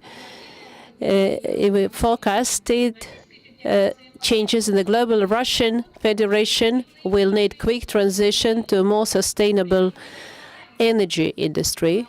And at the same time, we should remember the ecology policy, and the ecology policy of Ministry of Energy is aimed to reduce the negative impact on the environment. These are the key points on modernization. At the moment, Ministry of Energy is working on application of special mechanisms, special investment contracts, and the use of green bonds and reimbursement of paying interest on loans, and reconstruction, modernization projects of facilities in the energy sector, part of the federal project Clean Air. In this sphere, the Ministry of Energy will create conditions for national companies, national businesses to expand their businesses with environment-friendly products for projects, electro-filters for coal-powered power stations. That will significantly reduce emission and prices at the same time. The Ministry of Energy also looks forward to the draft federal law on certified origin certificates for energy, but there is still a lot of work to do for these certificates to be recognized. An important factor in the development is the selection of modernization projects of 40 gigawatt of power stations with budget over 2 trillion rubles. Or selection for the first and the second stage has already been has taken place. Increased efficiency of old power stations. There's also a number of mechanisms on wholesale market, such as subsidizing the generation objects, functioning coal, and retail markets. Even in 2020, we over 1 gigawatt of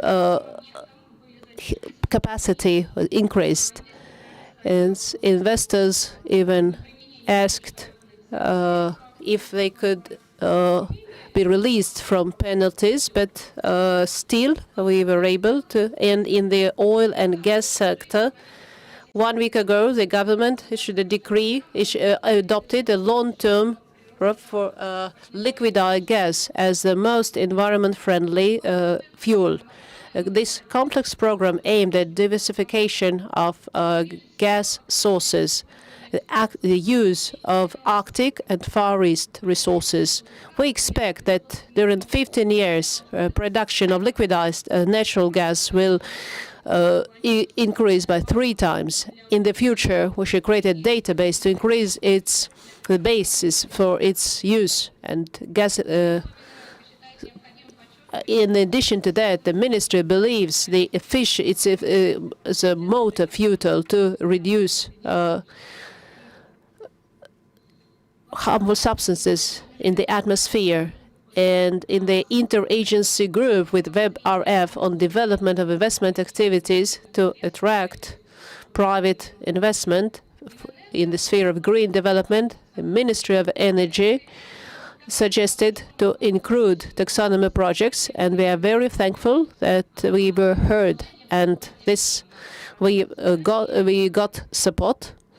And in conclusion, I'd like to add that Ministry of Energy sees lots of opportunities to apply non-budgetary financial instruments in the energy sector to achieve the national goals and to complete the energy transition. We are open for cooperation. Thank you for your attention. Thank you for the optimistic report. We were all very inspired, and I see the kids are smiling and maybe they're getting questions.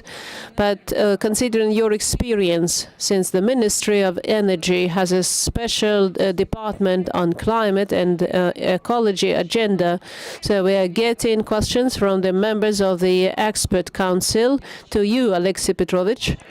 Dear Alexey Petrovich, thank you for giving the floor to Ministry of Energy. It's a good initiative that each ministry should have an authority for environmental issues. Could we send a recommendation to the government to include the environment agenda in the work of each federal authority? Of course, that's a very interesting idea. And we've been playing with this idea at our committee for a long time.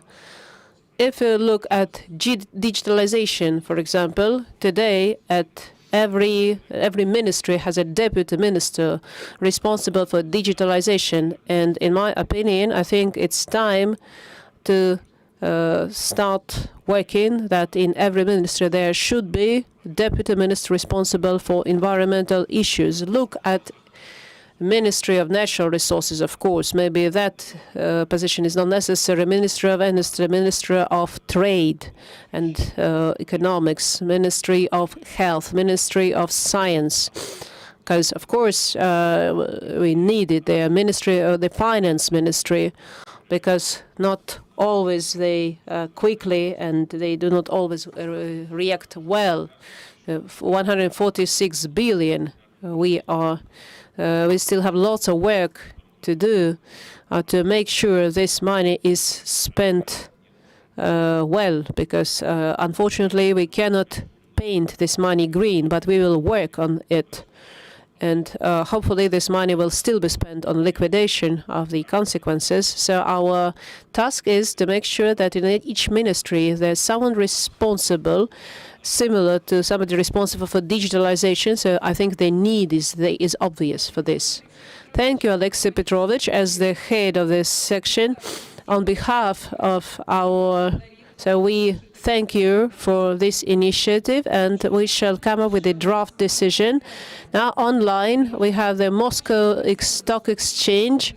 So in your report we'd like you to comment on the situation in Moscow, why we understand is not regulated by the legislation. The issuance has to be regulated, but how can the issuance can be handled? Head of the Issuer Department, Loginova Natalia. Good afternoon, dear colleagues. I'd like to clear whether or not my presentation is switched on. I'll start from the description of the international tendencies and trends. It's a growth of assets under the management of responsible investor and increase in their overall amount, and also expansion and diversification of investment instruments. We can see it's the overall assets in the world, it's trillions of dollars. But those who are subscribers, it's the number of managing companies, private investors, and non-commercial organizations and companies that follow up market data as to investments.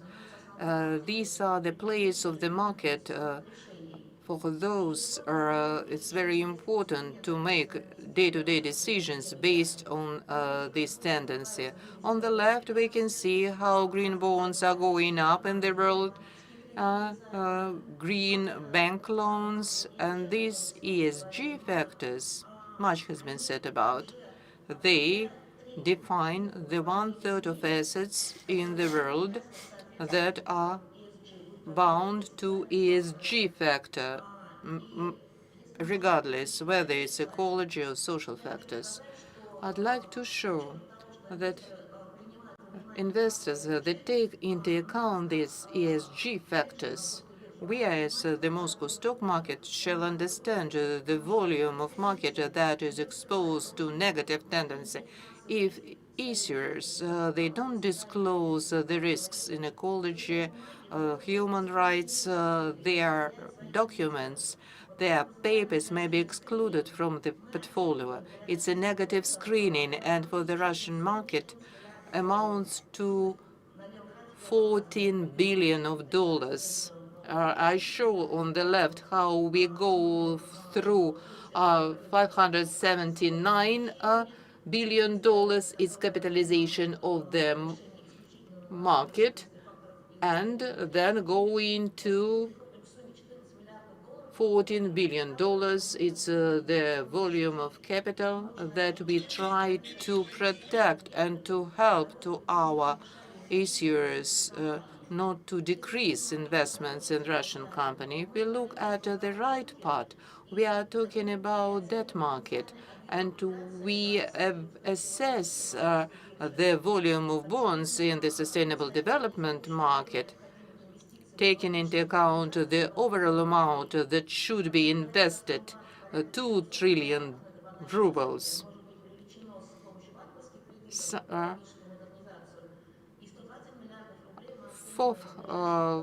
400 billions can be attracted in the form of the bank loans.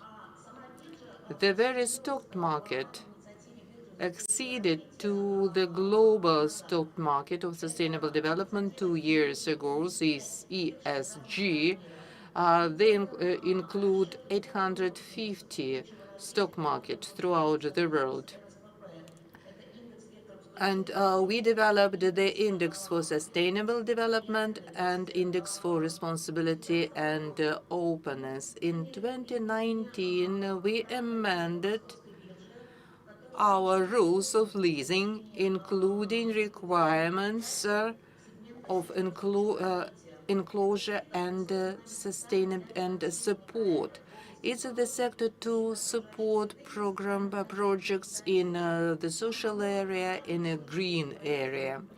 If the government adopted the measures of support of investors in green bonds, this sector will help to identify those who are entitled to support. Last year, we published our first report on the sustainable development, because the stock market is not just, we don't just organize trading, but we are issuers as well. It was the first report for all stakeholders, and it proves our intentions that we follow the sustainable development goal and we adopt responsible management in our company.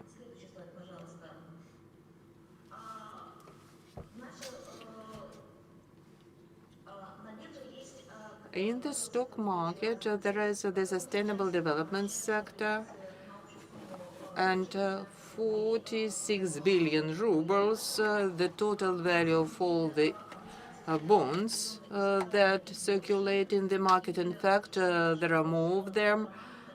And I'd like to say that there are plans to include in the sector of the sustainable development sub-federal and municipal bonds, and I hope that issue of municipal bonds, namely of Moscow, location will be included in this sector, and the investor will see that it's a green bond.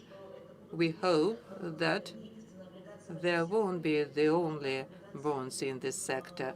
We will expect other bonds from other municipal sectors will come to this sector of sustainable development. The stock market is a venue, platform for knowledge exchange, experience exchange. We conduct events up to summer of this year. We will develop guidelines as to the best practices of management and information disclosure. This is the very ESG guide.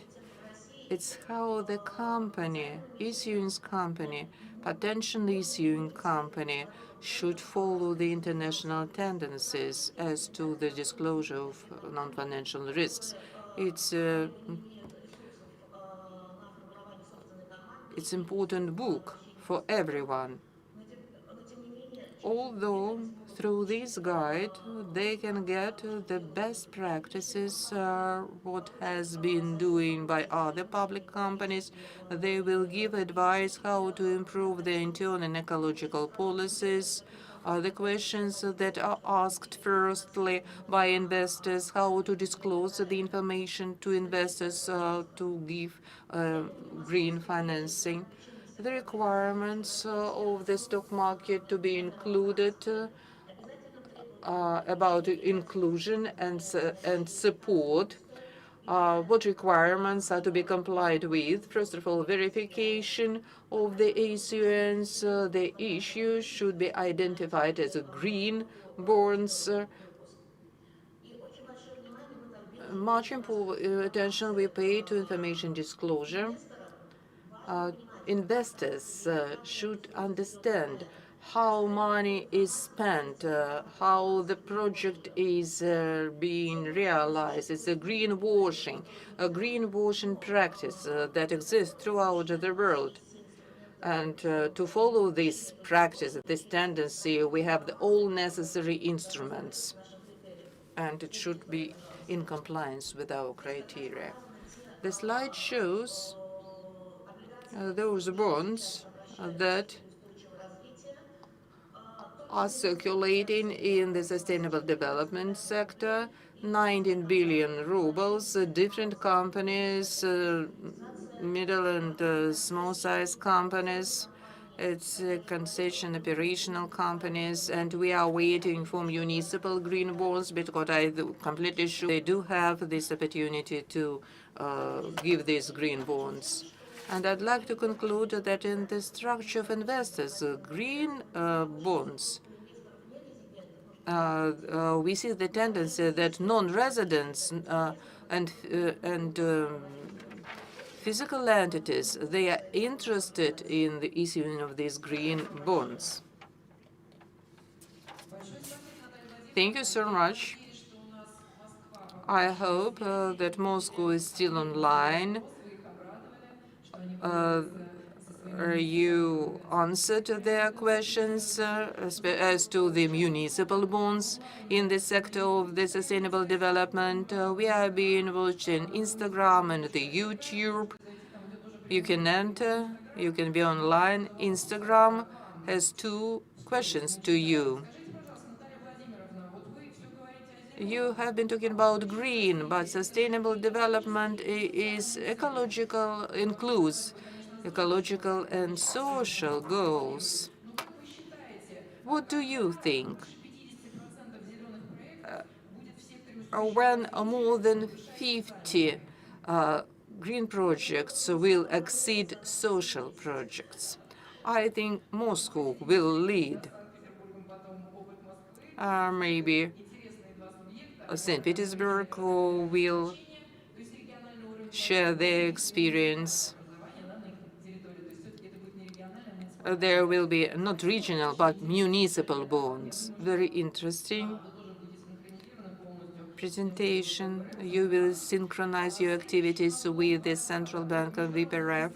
Then 2 reports from the International Institute. Now I'll give the floor to the Director of the International Fund of Technological Development for Economic Development, the Director, Kulikov Vadim.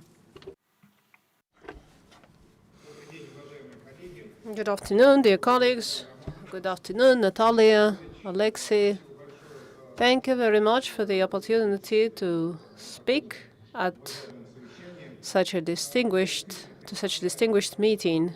Indeed, I represent the International Fund of Technology Development at the International Economic Cooperation Bank of Economic Cooperation. I produced only one slide, but all the information is there.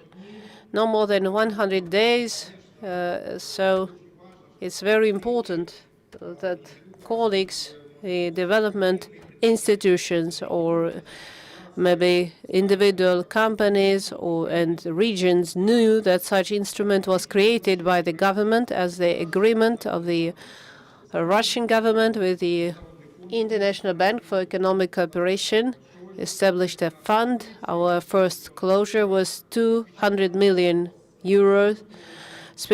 Answering this question about currency, money is also available in rubles, no problem. Any currency that's convenient for you. Our mandate today, according to the first standard, we invest in the capital. So today, our investment is limited to 1 billion ruble, not more. Up to 50% we can invest in the company assets. Company involved or will be involved in transfer the list of best technology, green technology. So funds shall be provided as a contribution to the capital assets, and our interest is shall be central bank rate plus 2%. And for such investment, that's very low. We are a partner of, because we are an international fund from the point of from the view of Russian legislation, so we can act together with Russian Direct Investment Fund. We have new relations with WebRF, because one of our important bodies, the body responsible for project review, one of the institutions shall be managed by WebRF. So here it's very important for us to get synchronized. So maybe Dmitry Anatolovich and the standards ECG factor, if we could spread not only throughout the web, but through your daughter or companies are under your management, that will be a great help to us. Some projects which we are reviewing at the moment from the point of sustainable development. Right now, we are reviewing a project together with Rosatom, Greenway, Rosatom Infra, in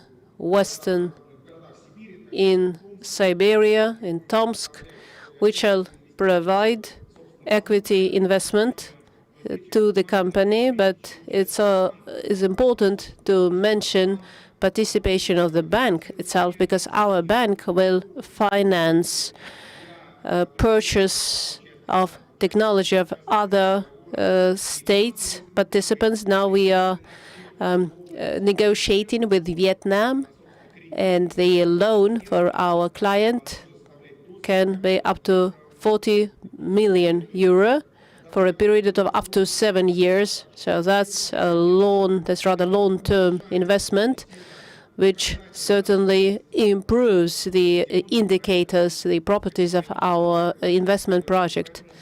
So, dear colleagues, dear regional authorities, please notice such new international development institution that will enable you to implement projects for technology transfer, will improve return on investment for private investors with whom you are working at the moment. And we hope that our projects will make a contribution to 2-3 trillion rubles needed for modernization of the industry sector of waste management.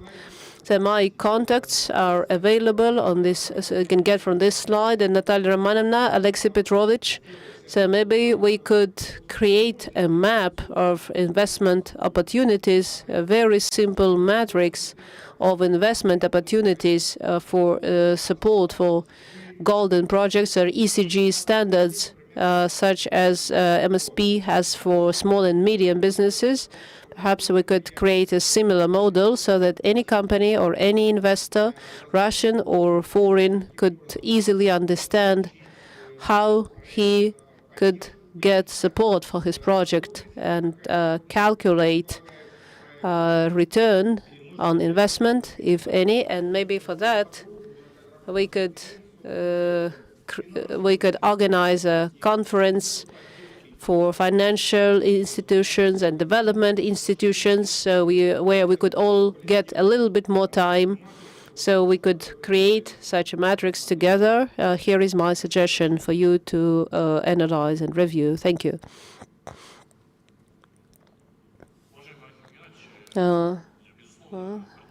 Of course, we accept your suggestion. It makes sense to create such a portfolio of cases and make it national. That will make life easier for those planning to implement, because they will become aware of their requirements, and we can create such cases. The economic component has already been calculated, and all the factors considered. So yeah, that's a brilliant idea, and we will try to include it in our memorandum today. And so later in the Federation Council, we shall think, so maybe we can also somehow include it in the legal base. Now the bank sphere. We shall have one more speaker from the banking sphere, an International Investment Bank. Grigory Gruzinov, head of the Moscow department. Good afternoon, distinguished colleagues. Huge thanks for the opportunity to represent my bank and to share our experience, our opinion on the topic under discussion. I will keep up with the timing. We are the international financial organization. The headquarters are located in the city of Budapest.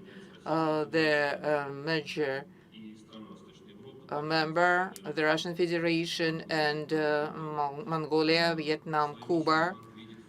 The mission of our bank is to contribute to the integration, so that to ensure balanced and inclusive growth, the mission of the bank is to contribute to the sustainable development. As to the volumes, we have the assets up to 2 billion euros. For the Russian Federation is 16% of our loan portfolio. Now, in the bank, we have been discussing new strategy growth, suggesting to double our assets in the 5-year time.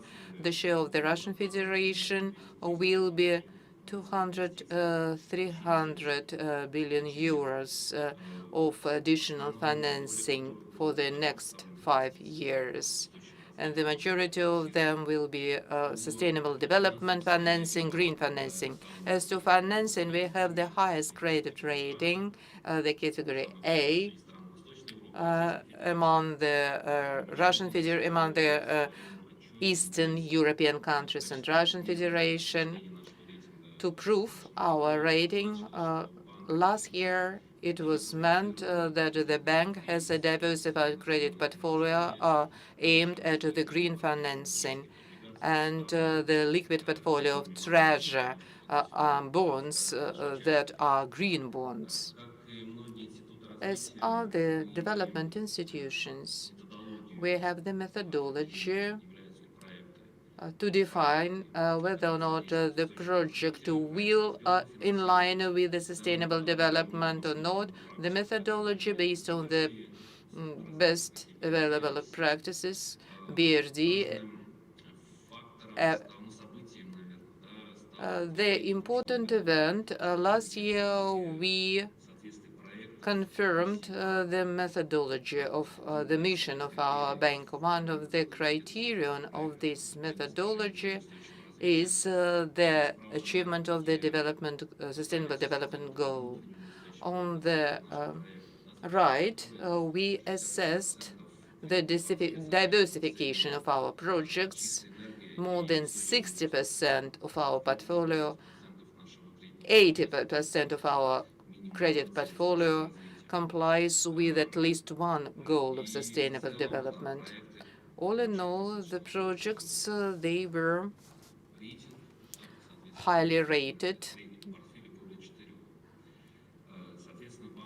The bank will continue their development, reaching the sustainable development goals through loan granting.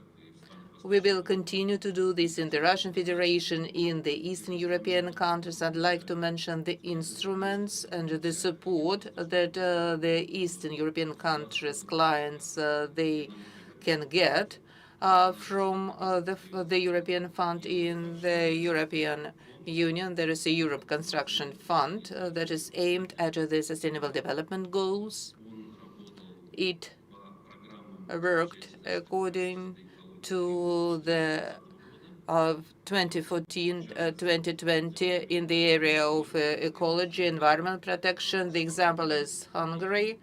The overall, it's a grant and overall volume 3.8 billion euro, and in Bulgaria 1.7 euros. Now we are discussing the opportunities so that up to 2050, the European Union will get up to the zero level of greenhouse gases emissions, and the volume of this project 75 billion euros.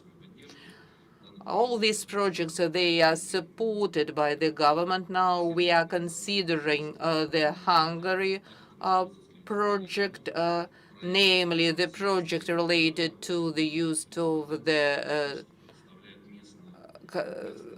ecologically friendly construction materials.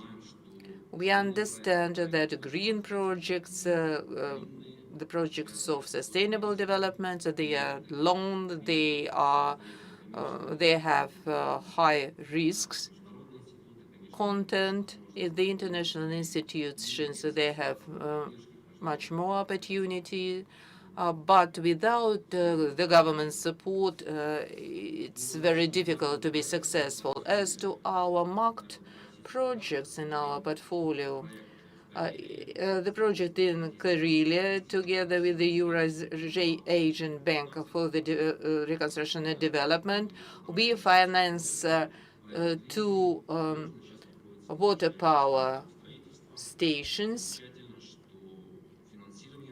Financing of this project we get from the New Development Bank.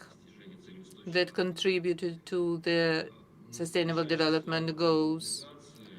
The last slide about bonds, much has been said about this. It's a very attractive instruments for both loaners and investors to attract resources, inexpensive resources. We look at the Russian market, the projects that are being offered. We are ready to participate in these projects, and if discussion participants have any questions, we are ready to answer. We are ready to contribute to the development of the green financing in Russia. I'd like to remind you that we have the online air in the YouTube and Instagram. The question is to you. You have said about your portfolio, Sustainable Development Goal portfolio, but when you started to involve ecologists to assess the green nature of these projects?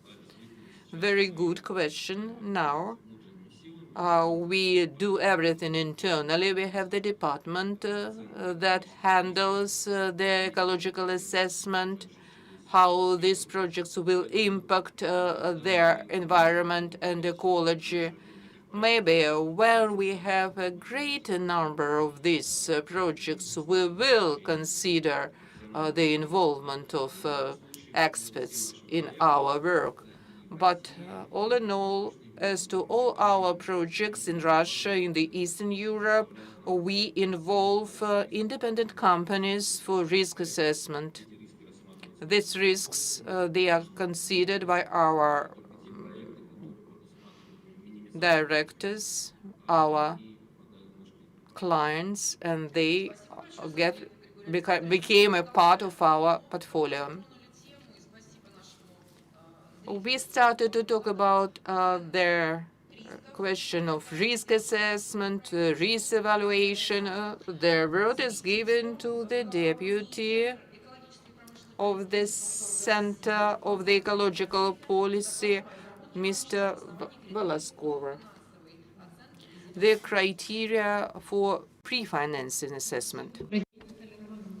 Good afternoon. Thank you, Natalia Romanova, for inviting me to speak and for introducing me. I understand I have to make my presentation much shorter because we don't have much time left. So I'll skip some slides because a lot has been said by my colleagues. Please go to the next slide. Our institution as a center for industrial environmental policy has structured the Ministry of Trade of Russia, is working on scientific justification of the environmental policy and pays lots of attention to selection criteria, project selection criteria for state support. And a lot has been said that sustainable development goals of UN, there's a common approach used by all the states at the international, national levels, and between companies as well. Industry support measures the foundations are in the national law. There are 5 types of support measures which correspond to the Sustainable Development Goals. And well, these goals will require considerable modernization, and for that they will need financial support. The Ministry of Trade of Industry and Trade of Russia provides investment for research and development, new instruments such as green bonds and green loans for the national ecology project. And when we got a task from the president that we need to create the green financing system, and that we need to coordinate, the Ministry of Trade and Industry got involved in the working group, because taxonomy, which we have already discussed, there's such a sphere as includes such a sphere as industry. In this slide, you may see the outline of the components of green financing, and I'd like to focus on the criteria on which we are working. Next slide, please. So together with the experts, we came up with a complex assessment criteria in the sphere of sustainable development aimed at increasing efficiency of resources, lowering impact on the environment, and greenhouse gas emission. So we try to identify priority spheres of investment, public and private investment, provided by non-budgetary sources. And it is necessary to define the direction of the industry development that in the future will enable us to comply with the sustainable development goals for green sphere of industry. So the projects claiming the green status should not only comply with the minimal requirements in the sphere of nature protection and human well-being, but these projects should be much better. And as for the third subcriterion, we plan to introduce additional requirements depending on specific goals at which this project is aimed. And that could be anything. The obligation to use recycled material, or an obligation to meet certain CO2 indicators, depends on the industry. And to meet and to justify all these sub-criteria, we introduced the BAT criteria. So why BAT criteria? The criteria is well known in Europe, not only in Europe, but around the world. This is an instrument well understood by international institutions. In Russia, the legislation is such that in industry, BAT is applied by companies that cause most pollution. At that, we should remember that sustainable development goals, this is provide balance between social interests, environmental interests, and the economic interests. It's impossible to close all factories to reduce CO2 emission and dramatically decrease the negative impact on the environment. So we understand that the BAT mechanism is already embedded in many conventions and international mechanisms. Let's look at the next slide. The BAT mechanism was used, for example, as a criterion for exclusion project from the hotspot of the Barents Sea region. Next slide, please. There, exactly, for the first time, the mechanism was tested where, in accordance with the expert assessment of the modernization results, the companies introduced BATs, and now achievement of the technological requirements was recognized as compliance with the international obligations. I will just simply skip that. This is an example, and you can study my presentation and ask questions, if any. Next slide, please. And using the BAT, the complex selection criteria for industry, looks like that. Priority industries is BAT application spheres approved by the government. The second sub-criterion, these are indicators of resource and energy efficiency available in reference for reference to assess negative impact on the environment and for reduction of the CO2 load. And K3, this is the next sub-criterion, where we select the most advanced technology to support And while we have references available for that, BAT is a universal document for expert evaluation of investment projects.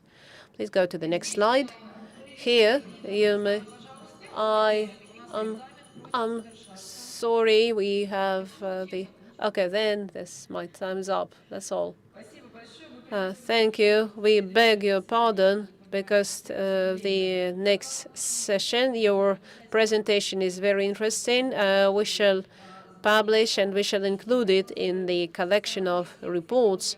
And on behalf of the Ecology Committee, please ask participants and experts. Alexei Petrovich has many competences, and that will be important.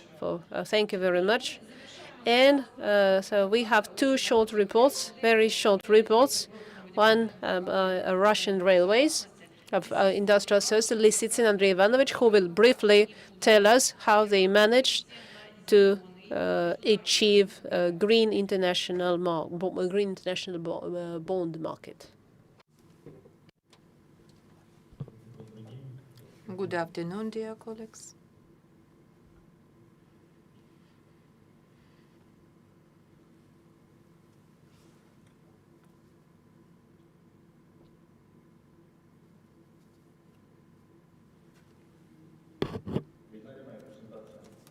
Can you see my presentation? Yes. Good afternoon, dear colleagues. Thank you for the opportunity to speak. I'm not going to talk much about the prerequisites for green investment. Of course, everybody knows this. The key points that we use in promoting of green investment in realization of this concept. It was done before the issuing of the first bonds. In 2009, we have the strategy of the development of ecological areas, and up to 2020, we realized and we reached all the key indicators, and even we overdid this. It allows to be confident looking into the future. We started to develop a new ecological strategy with the more ambitious goals. Of course, it's openness for the public, for the investors. In 2019, we drew the first deal, issuing 500 million euros. Then we issued green bonds in 2020, 250 millions of Sweden francs, and then we will issue bonds without this certain time limit of canceling, 100 billion rubles. We did great work, expertise involving ecological and financial experts, involving international expert community. It allowed to realize successfully these projects. After realization of green bonds, so we started to think, and we issued social bonds for the first time. You know that in December 2020, the first deal was concluded up to 25 billion rubles. We try to enhance the quality of our service, availability of our transport infrastructure, improving education and healthcare system.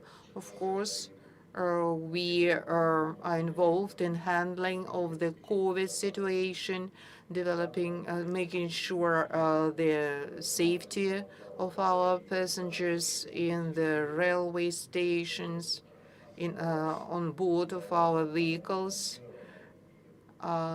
It gives us the opportunity to get financing and to make use of this financing. The issuing of green bonds timeless bonds. We are planning to issue green bonds amounting to 250 million Swedish franc. I'd like to say about a bit about loans from the international banks. We have already mentioned this. For us, everything is clear. We are open, and we think that people, they should think how their finances were used via their services we supply, the comfort that we have in our new rolling stock. It speaks about the effectiveness of our efforts. Thank you so much. If you have any questions, I'll try to answer them. Thank you. The experience is very interesting. You are the corporation, you're a state corporation, and we try to follow your example. I think other corporations, they follow the suit and issue green bonds. Then we will give the floor to Trans Corporation Mars, Vice President on the Supply Chain Management, Mr. Lopatkin. Good afternoon, dear colleagues. Alexei Petrovich, Natalia Romanovna, thank you for inviting me to this session. My name is Piotr Lopatkov. I'm head of the Supply Chain Management of Mars, of pet feed. And first, let me introduce the company from the point of sustainable development. So we have like 2 minutes left. Okay, well, then, so maybe I will focus on what priorities we see as a company that produce consumer goods from the point of promotion of sustainable development goals of Russia. Our key targets for the circular economy is in the future, that's addressing the task of package recycling. Many manufacturers already are working on recycled or reusable packaging. They use recycled materials and also fulfill their obligations and as extended responsibility. For scaling this task, we need to create an infrastructure for sorting waste that will guarantee actions for recycling packaging of the same type. And the second sphere, in our opinion, is reduction of greenhouse gases to achieve carbon neutrality. We see that carbon neutrality is one of the key factors for competitiveness of products in international markets, and there is a demand for carbon neutrality in the society, and taking some effective measures for to achieve carbon neutrality. We hope that local legislation will develop in Russia that would verify carbon neutrality or would measure the carbon footprint in accordance with the international standards. We know that even in these two spheres, the state regulation is developing. And, well, I'd like to mention the good progress made in recent years. The civil society, the government, the businesses are working well together to address these tasks. So we can do that if we work together. Thank you for your attention. Well, thank you. You did so well. Gave an excellent conclusion to our session. And the supply chain, we understand how important it is, not only within corporations, within branch network, but how we need to follow supply chain, where and how it is transported. So here, your experience is invaluable. And in conclusion, I'd like to demonstrate the results of our online survey. So please show us the website where voting took place. So totally we got 3,487 people in our survey. figures are quite small. So the results are as follows: 76% are interested in attracting additional investment with the help of green investment mechanisms. Alexei Petrovich, so we got together for a good reason. So over 3,000, a little under 3,000 companies are interested. 67% of viewers are interested in Russian green financing. So Dmitry Anatolievich, so maybe your report aroused this interest. So we are interested in Russian. So we don't. So when the central bank never answered us. That's about the color of investment. The question is if green financing is financing in rubles or in dollars only. From the point of web, RF, we are talking about ruble financing, first of all, because we are a Russian institution. Thank you very much. And the International Investment Bank, Vadim Gennadievich also confirmed that today. So 33% are interested in foreign international investment. And at the bottom, we may see which sector organizations look into. 28 look into sustainable development, including environmental and social issues. 17% under social issues, no environmental. 42%, I think that's a lot. 42% said that the green segment of financing is a priority for them, and the client sector only 14%. But I actually expect, and I never expected it to be so good. So these are the results at the same website. The memorandum, which we mentioned with Alexei Petrovich, considering suggestions made by international banks, will try to include suggestions about cases, specific financing cases that could be used by the subjects, local authorities and companies to attract international financial institutions. And Alexei Petrovich, please conclude today's session. Natalia Romanovna, please accept personal thank you as a chair of this session. So you conducted such a meaningful session. I think we all enjoyed. We heard so many interesting suggestions, and so we will need, of course, more time to discuss them, maybe inside the committee. And according to the results of today's session, we shall come up with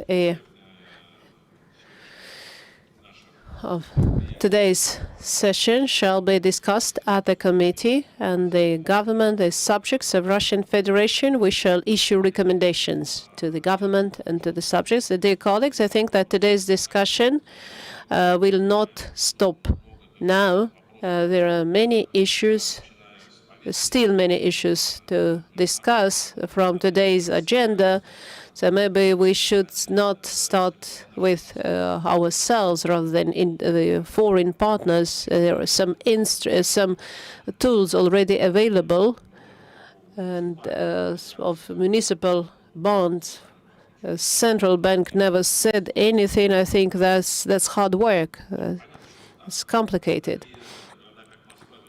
Such cities as Moscow, of course, their credit ratings are high, even on the international level, but in some regions, I think that will not be possible, and or next to impossible. And once we discuss this, we shall come up with a conclusion, and which we will send to the government and to distribute among the subjects. Let me thank all of you for your participation. We will move forward together, make sure our company, our planet becomes greener and cleaner. Thank you very much, everybody.